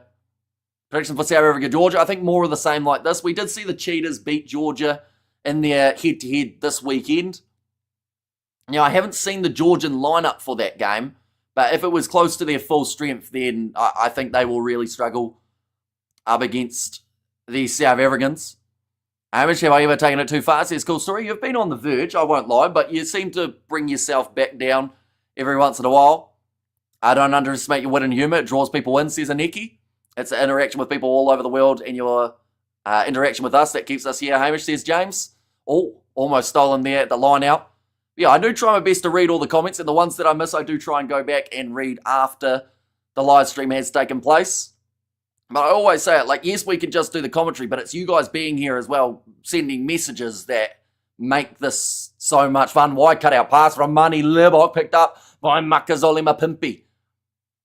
Now 15 metres out from the line, South Africa have got themselves another penalty advantage. And this has turned into a bit of a rolling maul situation. Malcolm Marks joins in at the back. He says, I know how to do one of these. Now Peter Stephatoi with the fend offloads to Vili LaRue. Skip pass out wide. It was forward. And Edward van der Merwe will be denied his hat-trick as the referee blew his whistle. And he's still smiling, Edward van der Merwe, which is great news because it's easy to get gutted when you have a chance of getting a hat-trick and having it turned down. Just ask Will Jordan. Mapimpi, we want to try, says Peggy. And almost says Lilia B. And there too, just found a McCain's Hawaiian pizza in the freezer. I could send you down a piece if you want, Hamish. Ooh. Frozen, or are you going to cook it first and then send it in the mail? Because that might get a little bit rough by the end of it. We have got there no bad, or too bad, says Miss, and final score prediction. I'm going South Africa by 40. I've stuck with it the whole time, and I'm sticking with it now because hopefully I'll be closer to being right this week than I was last week. The Georgian side, I see, did have a lot of new names in there in their game up against the Cheetahs. Thrown in, Ruan Nokia, Grant Williams across to Andre Estes, and he probably deserves a try for the way that he's run that one forward. Once again, going for that lift and rolling maul attempt. They get another penalty advantage. That's something we're going to see from South Africa, I feel, a lot throughout the season. Definitely if they can get advantage after advantage each and every time they do it. Now Grant Williams, Malcolm Marks over the line and scores. That is now twice they've gone to it. Twice that they have scored from it. By 40 even with the discipline issues. Respect for sticking to it. Says James, well, they're now 29 ahead with still the 29 minutes remaining. Another fixture, and rugby is my religion, says Shane. And what the hell is that line-out play do on the field? Is this legal? I believe it is. If it wasn't, I'm sure that World Rugby will be cracking down on it very soon. They'll be writing new laws as we speak. But the line-out in the middle of the field. Oh. Now, if you're being really technical here, and I don't want to be that guy who has to say it, but in a line-out, you're not allowed to have one of the lifters in front of the rolling maul. It has to be the lock as the first connection. In that case, they did have a guy in front of Ruan Nokia who went up for it. So in normal line-out talks, that is obstruction. But I guess in these specialised line-outs that we haven't really seen from any team, it is legal. But 31-0 for South Africa. Still a very strategic and smart play from them here now, though. We do see it there. I think it was, I want to say it was Marco van Staden who was actually in front initially. But it is a try. And a very good one at that. Very disappointing performance from Italy. Says Miss and Lubaka Live. Says Tessa 31-0. Okay, so it is just going to be the yellow card for Wilco Lowe. And Grant should be our number one scrum half. He doesn't have a lot of handling errors. And that shouldn't be allowed. Says Kiwi Rob. Is better than last week. And Rassie's ahead of time. Always coming up with new tactics. Says Dominique. There has already been a van der Merwe hat-trick today. Says Tommy. We could get a second in this game. Still plenty of time. Lebok actually got it, says Aneki, and World Rugby will ban this next week, says one Pierre Bosch. Maybe. They'll find a way of mitigating it a little bit. They'll certainly ban that kicking it off short on purpose and running in front. Oh, going up for it. Edward van der Merwe again retains the ball under the high one for the South Africans. Peter Stephatoi goes across to Vili LaRue. Makazole Mapimpi charging forward. Now Williams. Back across to the right-hand side. Kane and Moody. Looking to find the space. Looks for the offload on the inside to Marco van Staden, who wasn't ready for it. Brilliant pickup from Mani Libok, who will fire it back infield to Vili LaRue. Now another skip pass out to Peter Stephatoi. Cutting back inwards and shying nowhere near away from the contact. They do have a former World Rugby ref in the coaching team. Smart move, Rassi. Says Caller there. And also we have good there. It looks like a hallmark advert with all the cards. Says Warren. And thanks for the stream, brother. You do a great job. Says Nico, thank you very much. And we are going to be back, of course, for the next match for South Africa up against the Georgians. That's going loose. Italy picking the ball up. And slammed down by Edouard van der Merwe. God, he's got to be up there for man of the match at the moment, the way that he has gone. And that's one, a Kiwi big fan of the channel, bro. Says Yaniv, thank you very much. And now the penalty does go the way of South Africa again. Using his hands on the floor against Mirko Balloni. And Matt Williams is going to ICU this time, I'm telling you. Rassi will be the death of the man. Says, so incredible. And there's no contest for South Africa. Says, scoreline update. Yeah, at the moment, 44 seconds before we see Wilco Low return back out onto the field. And what is far from a competitive contest just at this point in time. 31-0 for the South Africans. That one. Going to be kicked to the touch. Kiwi Rob, you're going to be fine, says Dominique. Hamish, what is your opinion? Or in your opinion, what's been the difference? Italy lose their sting or the box momentum on the up? I think it's a bit of both. Because, like, it's going to sound harsh, right? And I don't mean for it to. But Rassi will still look at this game and say there were many things they could have got a little bit better. But the scoreline does represent the type of game that we've seen. And that is one where Italy just can't get any front foot ball. They're forever going backwards. And also they are losing the ball in the breakdowns more times than not. So I do think that South Africa, they have dominated in the set piece. Even with those early penalties against them, it didn't really cost them any points at scrum time. As Edouard van der Merwe debuting, not quite. I think this is about a second or third test cap. And certainly should get plenty more of them in the future with the way that he has been doing it. And we have got there, yes, agree, Kiwi. A lot of mistakes, but better from last week for sure. Sure, next week will be better than today. Now, ball lost at line-out time. Picked up by Emanuele Giuliani.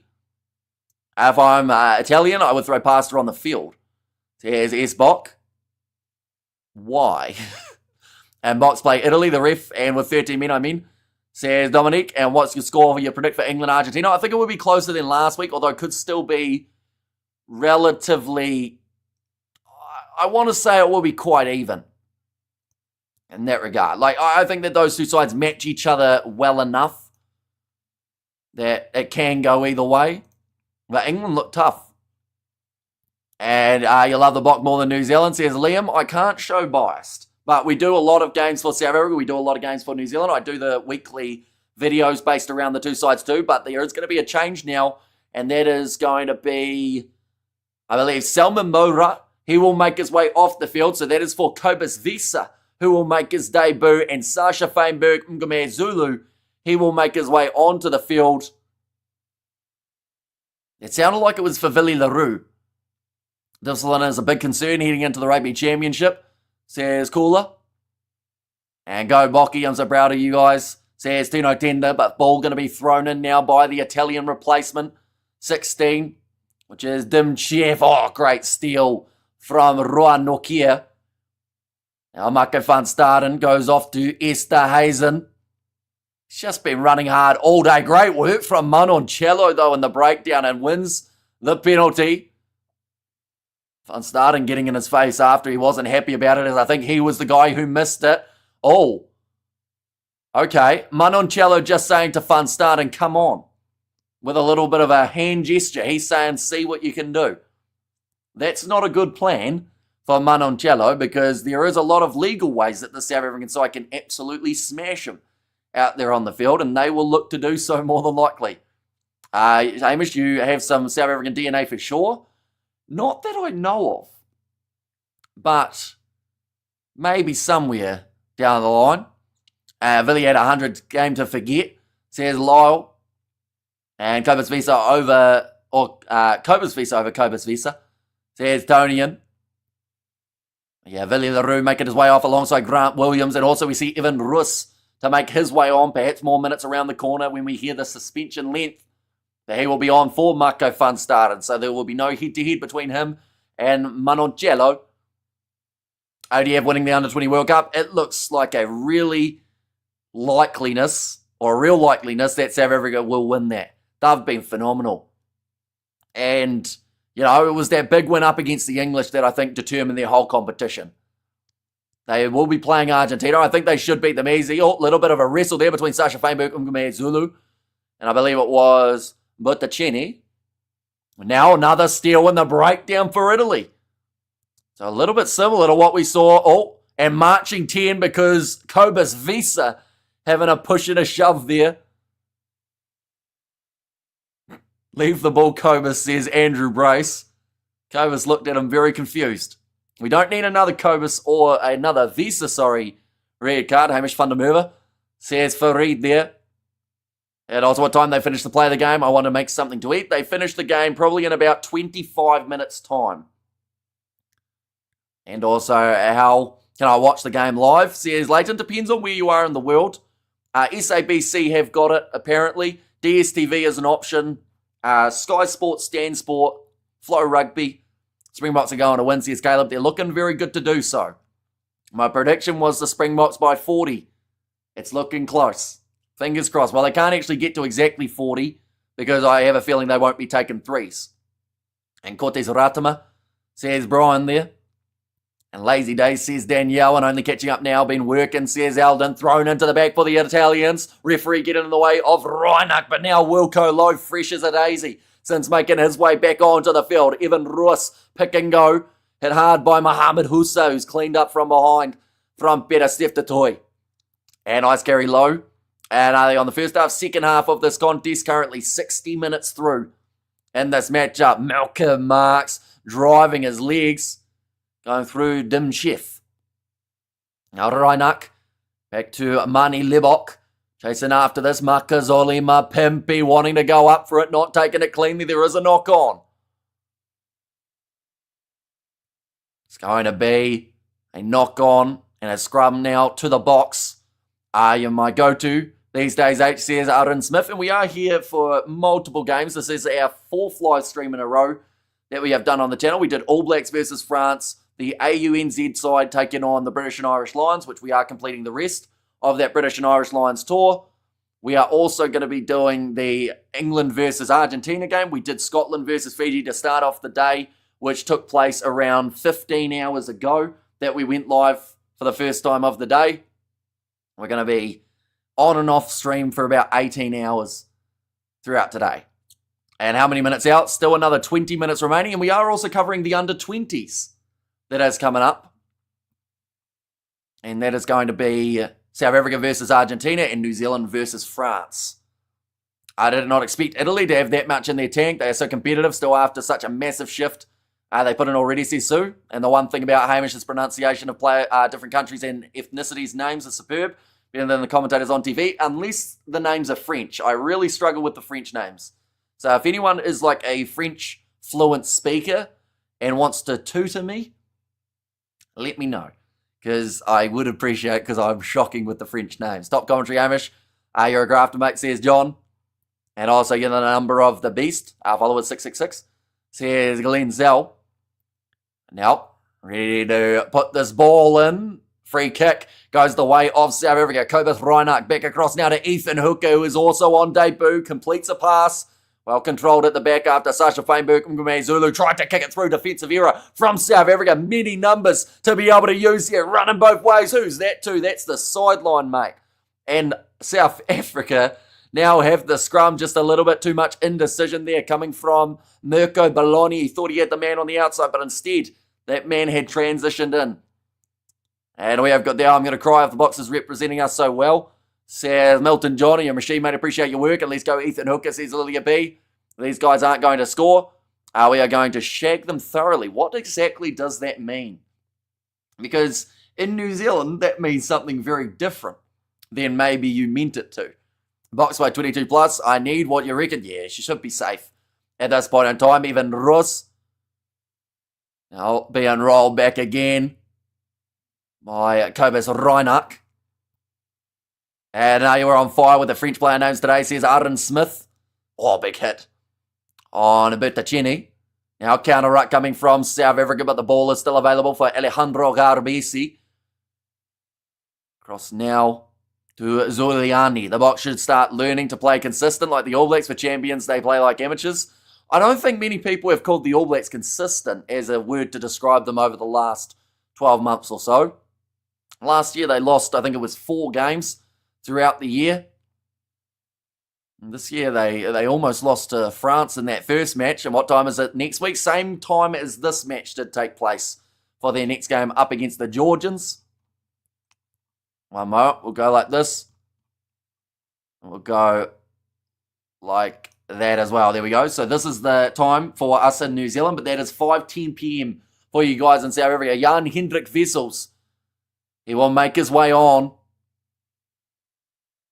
And he will now have the line-out opportunity as Malcolm Marx made his way from the field. Azanathi Klabakanye also on debut for South Africa. Massive congratulations to him. He looks strong up against the Barbarians. Now he does get the chance here. He meant what you thought, not literally though, says David. And Average, where is your Bok t-shirt? I have a t-shirt in my room, which is a Springboks one that says like, or South Africa World Champions, I think is on it. But I never wear it. But now off to the right-hand side. Chance to use their backline. Manoncello finds a bit of space and now kick downfield from Bologna. Looked disappointed with the kick before he even fully struck it. This one going towards a 50-22 and rolls into touch about 25 metres out from South Africa's line. New Zealand looking sharp in the box going off today's game. Says Lyle, correct me if I'm wrong, Hamish, the All Blacks are the only team to accomplish a perfect season as world champions, winning all their games in 2013. Maybe. I'll be honest, I don't actually know. I was wrong with our lineouts last week as well, says Suckable. Although this game they have got Jan Hendrik Wessels as the lineout thrower here. But it seems to be whoever makes their way off the bench struggles with the lineouts. We're pretty pleased for us, says Carlin. South Africa should stay in park for that match. Still smash Georgia. And Italy to win the World Cup next time round, says Jack. Evan Roos hits it up. He's got to be neutral, says Tessa. And you got to wear your Springbok jersey when we play the All Blacks, says Leslie. I'm sure that would go down well. Now, Reinach, he looks straight up to the sky. I don't think he got as much distance on that as he wanted, but Makazolima slaps it back to Reinach. There's been hardly any kicks taken cleanly in the air throughout this game, but a lot of the time, South Africa have been able to swat it back so that they are the team who then get possession. They've actually controlled it very well. Oh, Andre stays and hit in the arse with the ball. But now, it's going to be offside against the Italians. Are you buying the new Rugby League game next week? Looks wicked. I, to be honest, didn't even realise it was coming out next week. I might consider it. Now, Money Libok. We need to kick this one towards the sideline. And you ever said how clever we are for making 2 sevens teams on one field with our tactical red card? Says Cool Story Bro. And the best, says Luke, although that one's missed touch. Now Italy able to kick this one back. That looks like it's going straight out on the full. I'm not sure what that tactic was. I thought it was outside of the 22, wasn't it? For Italy, I know it must have been deep within. I'm sure that was outside of the 22. Hamish, what team do you think you talk about the most on your channel? Probably South Africa and New Zealand. Those are the two. And we do videos each and every week on the two sides. Like tomorrow, we will be releasing a video of who we think Rassie Erasmus will be selecting in his upcoming lineup up against the Georgians. Now, I do normally have to film those quite early.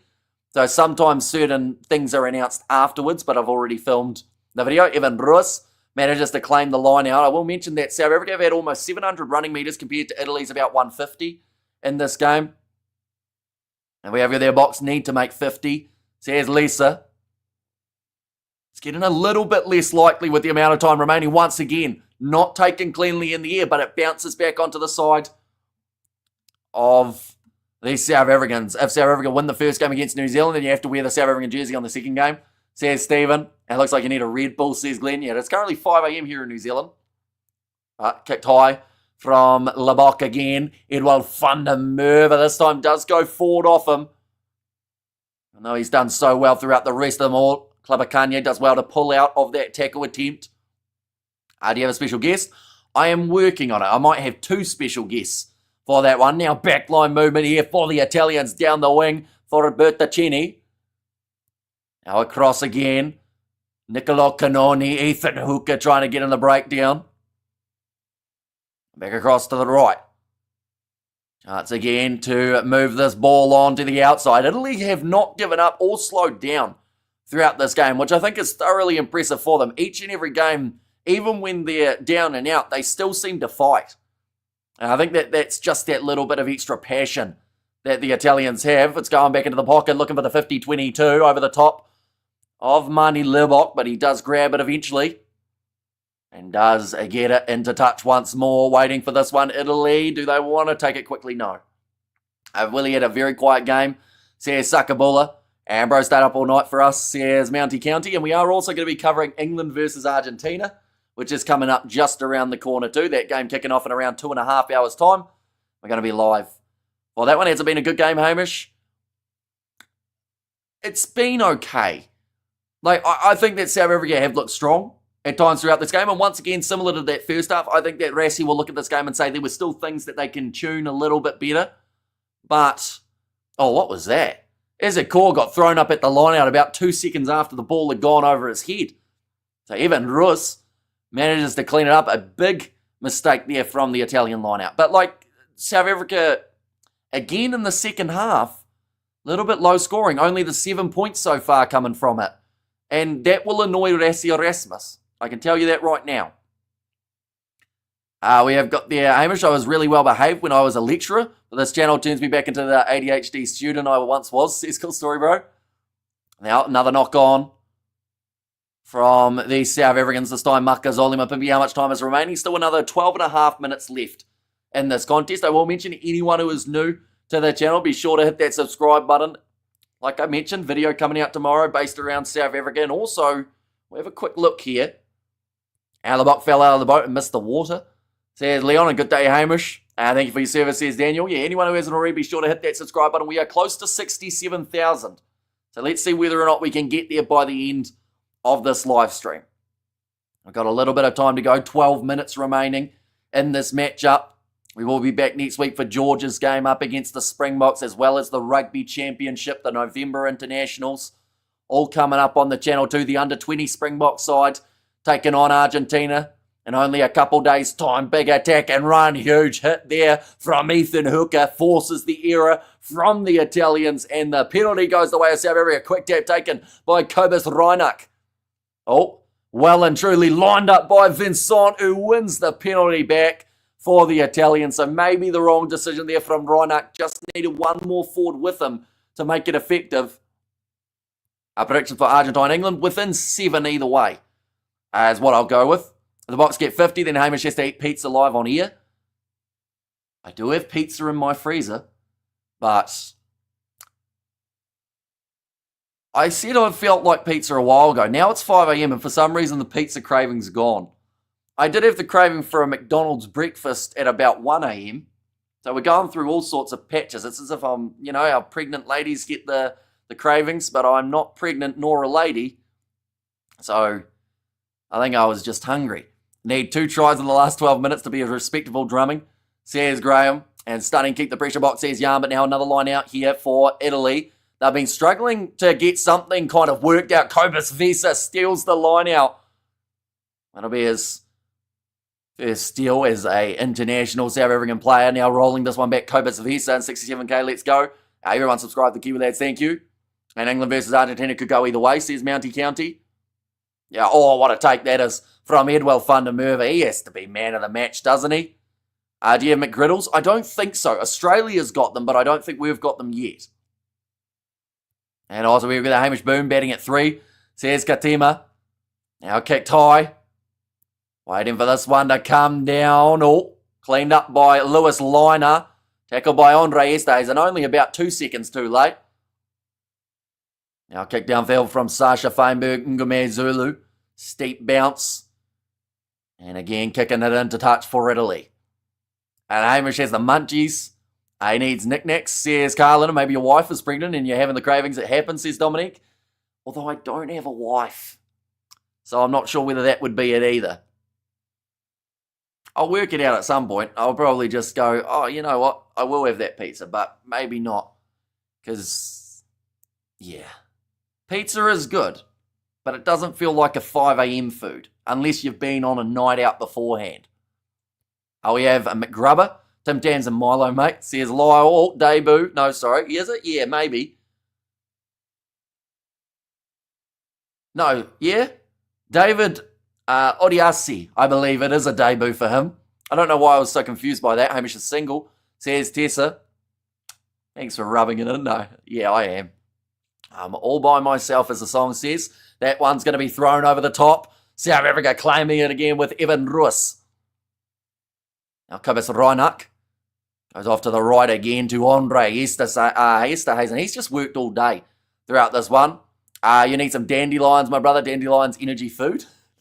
And just thinking how I missed the suit from the World Cup, Hamish. But then again, cannot blame you. Says James, we will have the suit back for the Rugby Championship. Oh, that was a hard landing for Giacomo Darre. He's slow getting back up to his feet. Now Makazole Mapimpi trying to find this gap. He hasn't been able to score as of yet. Held up in the maul. They'll go back for the original penalty. What about a pie? I do have a pie, I think, in the freezer as well. My freezer is stacked, it would seem, but not in a good way. Although I think there is mango in there as well. If you have comfy pillows, then you are not alone. Says Gold Story. And what time is it by you? It's currently 5 a.m. here in New Zealand. Are you tired enough to give you a look?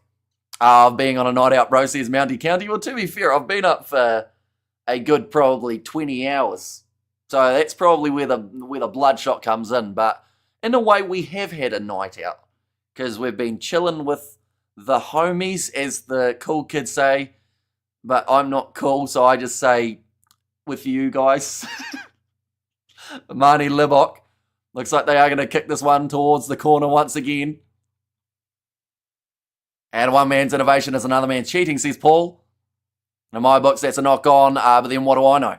Says Sue, Mapimpi is having a good game. Yeah, he's done everything except get that try at the moment for him. So I'm sure he would absolutely love to get it. How much time remaining? Still another 8 minutes remaining. The crowd is singing loud and proud at the moment. I'm looking forward to the Boomers game, mate. It should be a good one. Up against the English. Hopefully it does deliver. I think last time the two sides played, it was 3-0 at halftime. It was a bit lower scoring than we wanted. But now another advantage here for South Africa. Kobus Reinach goes across to Andre Esterhuizen. Skip pass from Mani Libok. Sasha goes to Makazole Mapimpi, who gets his try. And like I said, he's earned it from the way that he's played in this contest. He finally gets that reward. You are the coolest here, bro. You're our GOAT. And I was like, got the box, says Kate there. And Mapimpi, the new Rolls Royce. Says Espoka, Mapimpi try, says Lilia P. And Mapimpi try time, says Andre Van Meulen. 33rd international career try for Makazole Mapimpi. What time in New Zealand, please, bro? It is currently 5:03 a.m. here in New Zealand. But that game between Argentina and England, which I think might have been actually your question, is at 7:40 a.m. New Zealand time. We're starting at 7:30. Puzzling how Italians have incurred 16 penalties and only one yellow card. I was thinking that before. They've had a lot of penalties against them for just the card that they'll receive. Yeah, Mapimpi scored. And well done, Mapimpi, says Peggy there, and Italy to bad today, says Mochaden. They have been far from the best that we would have liked to see from the Italians. Bok rising high, says Marion, and one more try needed, then I'm happy, says Graham. But that one's going to be kicked over, making the score now after 73 and a half minutes, 38-0. Do you think the lack of leadership of Khaleesi is the reason they have so many unforced errors? I wouldn't say it's a massive part of it, but at times it does look a little bit unstructured for South Africa. But I also think that's just what you're going to get when you chuck so many new players together. Hamish only needs a 2-hour siesta and he's good to go, says Darren. Yeah, although that's the thing. If I go to sleep in between this match and England-Argentina, I'm going to really struggle to get up. So I'm just going to stay up throughout the rest of the night. We've already gone so far. Might as well keep on going. Andre Esterhuizen, another man that I feel actually deserves a try in this match for how well he has done in that number 12 jersey, just running flat and hard. Will Italy score a try? Doesn't look likely at the moment. Your prediction is pretty good, bro. See, last week it cost me my beard. But this week, tell you what, short side here for Italy, keeping the ball alive. But yeah, this week it might actually be relatively close. And this is a good result. Says Cool Story, bro, and two more bot come on, 50. Says Raymond now passing it off. Looking for the fend there, nicely done for South Africa. Another offload. Lewis Liner down the wing. Doesn't have anyone with him. Great step. Thought about the inside ball, but Jan Hendrik Vessels, of all people, was back ready to cover. Counter up coming from South Africa. Well handled by Stephen Varney. Now 5 minutes left. And when I come home, I'll organise cocktail sausages, bro. And what he sauce with refresh. Says Andrew in the box is just too good. Says Joanna there. Now Stephen Varney, they still have this ball at Italy, and this is probably their last attacking chance of the day. Who did your teeth? Says Katima, is in like, I guess I grew them myself. Now going off to the left-hand side, Mononcello, sitting about 15 metres from the try line. Stephen Varney again goes back across to the left. Oh, that was close to a better Steph Toy turnover in the breakdown. Italy would love a turnover, love a advantage in this case. Have you had anything with caffeine in it? I had like a Mountain Dew when I was like 10. That's probably it. Oh, and also a Coke when I was like probably like 20. Other than that, not a huge amount though. Thank you for streaming. For those that can't afford to watch the real thing, have a good time with the chat, bro. Good night, or should I say morning. Says Lamatasi there. And yeah, do appreciate you tuning in. We will be back next week, like I mentioned, for that game up against the Georgians. And do you think Italy will score? How much time is left until the game is over? Only another 4 minutes left. So I just don't know if there's going to be enough time. And, oh, hang on. I just heard a TMO call here. That's a bit of a concern. And no head contact play on, brother. Says the Blues Nate. I'm watching the match with friends. Everyone cheering the Bok. Says Tandishwa. And Italy are going their holiday here in South Africa. Says Raymond. I wish you looked good without your beard. Says Hans. My beard was very scruffy, to be fair. It was a bit of a mess. Just like me. But now, line out chance. 3 minutes remaining. Can South Africa get one more? TFK comment was classic. I drew them myself. And Springboks are the best, says Mohadan. Imagine if the brain farts causing cards hadn't happened. Think we'd have a much higher try count from South Africa? Absolutely. I think that they could have added maybe an extra 10, 15 points into this one. Loose ball picked up by Ivan Rus. No score for Italy. None at all just for now. Still time. 3 minutes remaining. They have got a yellow card, though, of Odiasi, I should mention. Now a little grubber behind from Makazole Mapimpi goes into touch. And also we have got there, come on the block, get the 40. And there today, Italy taxpayers paid for this team, spring break. Says Lamatasi. And count the sheep for us, Hamish. If I count those sheep, I will fall asleep. Is that first one sushi? That sheep look a little bit different. And Hamish, you are an interesting cat. Always great to listen to your commentary, says Arun Smith. And the box to Fear France, says Wade. I worry for the Springboks. I think New Zealand could take them right now. But luckily, they don't face them right now. Still another 40 or so away. That is days, I should mention, not hours or anything like that. Now stolen line out time. South Africa get it back again. Better Steph Toy. Oh, yeah. Big carry from the big man. Kabis Reinach, 2 minutes left of this game. Mani Libok goes across there to Sacha Feinberg and Ngome Zulu. Still making meters as he rolls forward on the ground. Wasn't held, so able to go again. Reinach across to Oxenche. Reinach goes past Nalabakanye. Or Klabakanye, I should say, sorry. Now Reinach, this time goes to Nshe again. Tackled by Izikor. Pick and go from Peter Steph Toy. And thanks for the starting commentary. Hamish says, yeah, no worries at all. And Hamish, try my space-time meditation. Between games will keep you focused, not sleepy. That'll be interesting, because meditation for me, I feel, would always make me think of sleepiness. You're the best commentator, says Sonia. But I guess maybe it depends on the one. Nice offload from Kobus Vesa. Going to Evan Russ. 1 minute left. Kobus Reinach.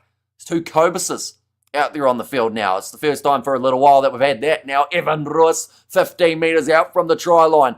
Once again, shifting away close to a knock-on. That one was a knock-on from Andre Easthuizen. But we're going back for another penalty for the South Africans. Who's your player of the match? It's got to go to Edwell Fundermerva, doesn't it? He was great throughout this matchup. Grant Williams, very good first half. How long does advantage last? It was about probably 30 seconds for that one. And got the block all the ways, boys, says Pato. And thanks so much, Hamish. As always, great commentary in chat. Says Sue. And yeah, we are going to be back for the next live stream in around 2 hours, 20 minutes. It's when we are going to be back. Now, last time when we ended this live stream, we came back with less facial hair on that next live stream. That won't be the case here, luckily. My aunt caught me meditating. Cheers, Hamish. You're saying that like it's my fault that she caught you. You obviously weren't meditating in a quiet, hidden spot, you know?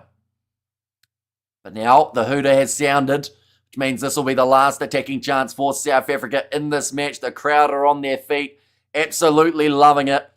Nice take from Rohan Nokia.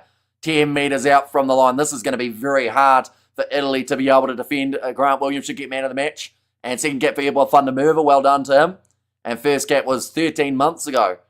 So there's a greatness there. Short side reaching out. Was it on the line?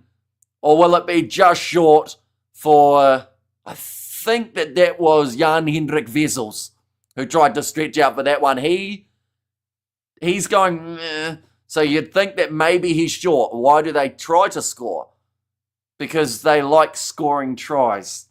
Plus, these guys might know that Rassi's already, that's the thing, 38-0 is pretty handy. But then Rassi might go, hey, boys, that should have been 60. Sort it out. Jan-Hendrik Wessels didn't look happy when trying to score this one. He might get twisted out. It's going to be close, though. That other angle. Oh, no, he just threw the ball at the line by the looks of that one. So I think that's going to be, just short by half an inch. They might, but now, I tell you what, Stephen Varney's put in a hit there, the replacement. We get 45 or more points, he will give me 10,000 rand. If not, I must walk down the road in my two-piece swimwear suit, and it's freezing in Cape Town. It's not ideal, because this kick, if that was a try, would have to go over, and it's right next to the sideline. Will the game be over? It will be over at the end of this one. Whether it is a try or not, they're checking the angles. I'm not sure whether they're going to award this one, but this one's being checked about 57 times. If it wasn't for the red, it would have been 50-0. Says Jan, a big blow to the South Africans. It looks like he's just kind of thrown it at the line and then had a bit of control of it. Oh, they're checking another angle here. No try, says Tessa. And there's enough keyboards or keywords. If you peeps want to YouTube it, says Isaac. And he's out, says Lollipop. Yeah, many angles to check this one. I think he's out anyway, short of the line. Useless waste of time, no try, says Lyle. They are still checking, though. This one has not been cleared.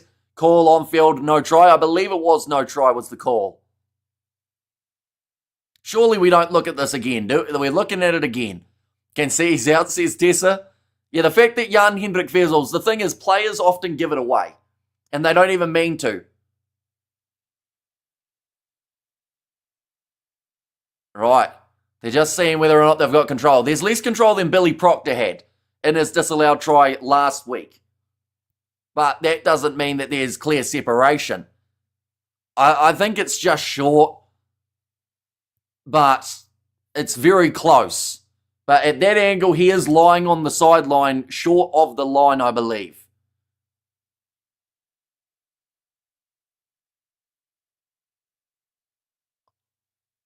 It's going to be a try. The player is on the line with the ball, and also they've said that he was not in touch, with the image of him lying in touch. They gave it well, says Sakamula. No way, says Lyle. And the big surprise face from Carlin. So Jan-Hendrik Wessels gets his second international try, an advantage to attacking team, and bad decision, says Lollipop. But now the kick here for Mani Libok to try and add the extra two. Told you, says Lily B. Try, says Albert. And also, well, says Tessa, and better be 50 next week like the ABs. If they don't get 50, ominous for both teams. And 45, says Mohadin. Mani Libok can get this one over, which he does. Someone just got 10,000 Rand richer in the chat and doesn't have to run in their swimwear, by the sounds of it. So a big congratulations to him. But that is the end of the game, ladies and gentlemen. 45-0 for the Springboks side over Italy. The red card, Jasper Wiese. We don't know what the extent will be in terms of the disciplinary reward, or not reward, but the disciplinary action that does end up happening. So we all have to wait and see exactly how that one goes. But nonetheless, I do thank you all very much for tuning in. And yeah, we are going to be back for that match between the Argentines and the English. That is kicking off in around 2 hours, 25 minutes time. So we will be live for that one. I did say Italy won't get a try. Thanks, Hamish.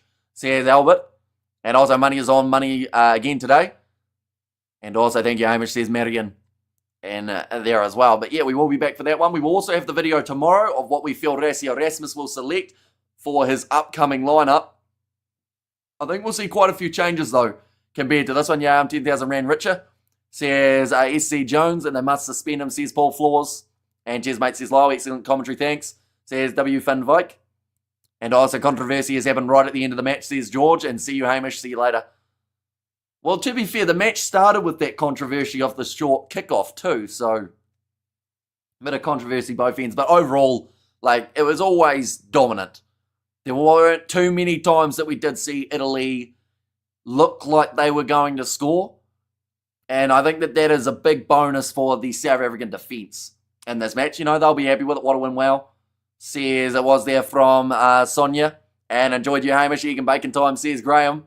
And who's man of the match? I would give it to either Grant Williams or Edward van der Merwe. If it was me, I'd give it to van der Merwe. But then saying that, this was Grant Williams' first game back in quite some time as well. So there's a chance that they'd look at him as the recipient. But yeah, one of those two, I would say, will get that man of the match award. But nonetheless, we will have a review coming up. What time you open the next game? Next game starting in 2 hours 15 is when we will be going live for that matchup. So it will be, for South African time, it is 9:30 p.m. And for us here in New Zealand, it will be 7:30 a.m. for that match. But yeah, like I said, we'll do a quick little review of this contest involving some interesting takes from this match. But nonetheless, I do thank you all very much for tuning in. If you did enjoy, be sure to leave a like and subscribe to the channel. And I will see you all for the next one.